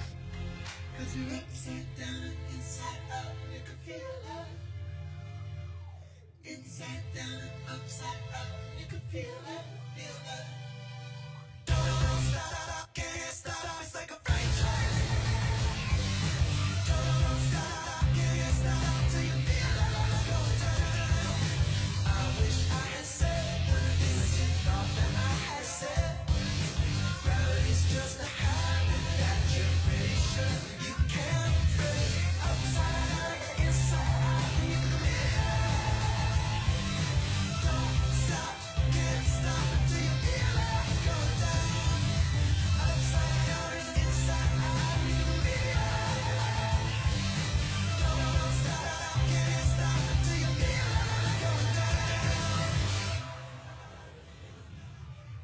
Sorry, I just like that video, it's quite cool. So the third method is called diamagnetic levitation. Yeah, we're taught about one type of magnetism, yeah? It's paramagnetism, yeah? That a magnet will attract iron objects and attract and repel other magnets. But there's this other type of magnetism called diamagnetism. Okay? And literally, if you've got a strong enough a magnetic field, you can literally levitate anything. Wood, plastic, humans, frogs, whatever. Yeah?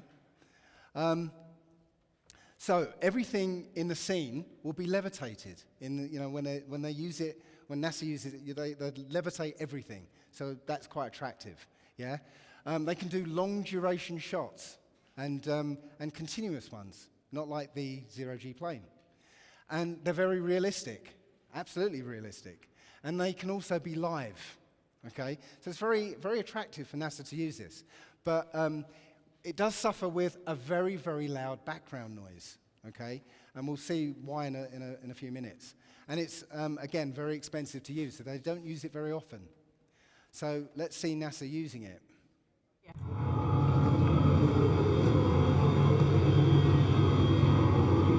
Could you imagine working and living in this environment with that noise? Even though it's they're using a cardioid Here we are mic. in the U.S. laboratory. Again, very, this is a very laboratory loud. with science experience on all of the walls here, all sorts of stuff that we do. And one of the things we also do is we exercise. We have some exercise equipment on board the space station. We need to do that because we lose bone density and muscle mass while we're up here, and that's a result of not having to fight against gravity. So how we keep ourselves in shape are with a bike, a treadmill, and a weightlifting machine. This is the bike. You notice the clip pedals. So all you need to do is actually clip your feet. Because this woman makes me sick anyway. So this is what's an experiment that shows this diamagnetic levitation in action. This is levitating a frog. With the next one, you'll hear the noise, the background noise.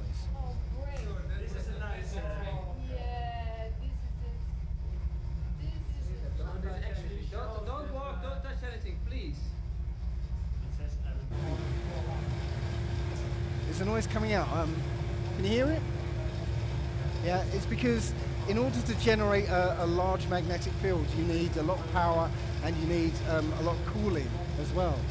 Okay, so that's why when they do these long shots of tours around the ISS, it's very, very noisy.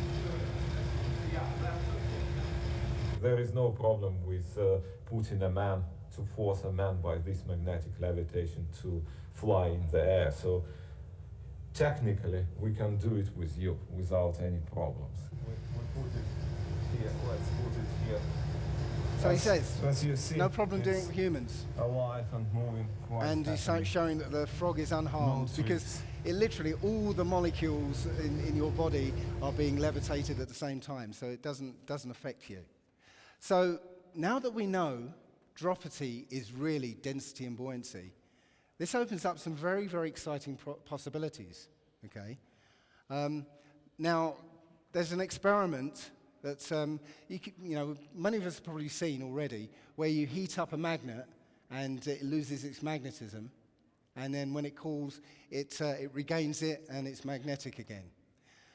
But if you treat a magnet in a certain way, you treat it in a certain way, I'm not going to go into the details, treat it in a certain way, you get a very strange effect. So we're going to have a look at that now.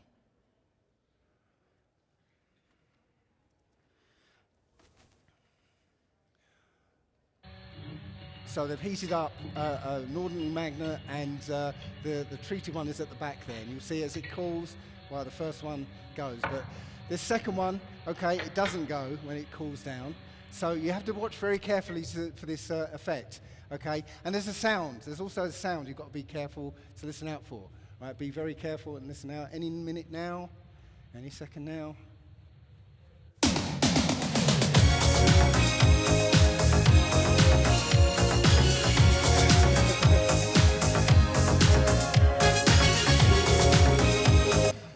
Thank you for watching.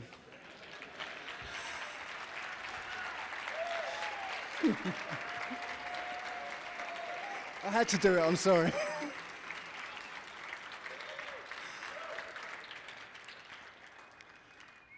Have we lost Rick again? No. Oh, okay.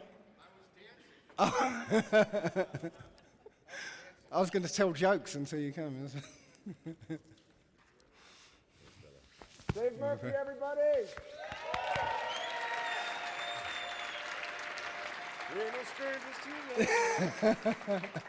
I was going to play it longer and dance along with it, but no, I thought no. Well, you know the rules, and so do I. Anybody catch that? Okay, good. It was a bad joke. Who's hungry? Sit right there, Dave. I'm just going to talk. I'll just do this. And I'll stand really creepily next to you like this. Well, it's... Because, yeah. Can you guys play Ebony and Ivory? We'll switch it around. Hey, real quick, we're going to break for dinner. We're going to come back, and at the 7:30 mark, we will have the debate on time. So that's good. We're catching back up. If we can cut dinner back a little bit, I know that's probably not cool, but we're going to jump back in time if we can and go from there. Is that all right with you guys? 7:30?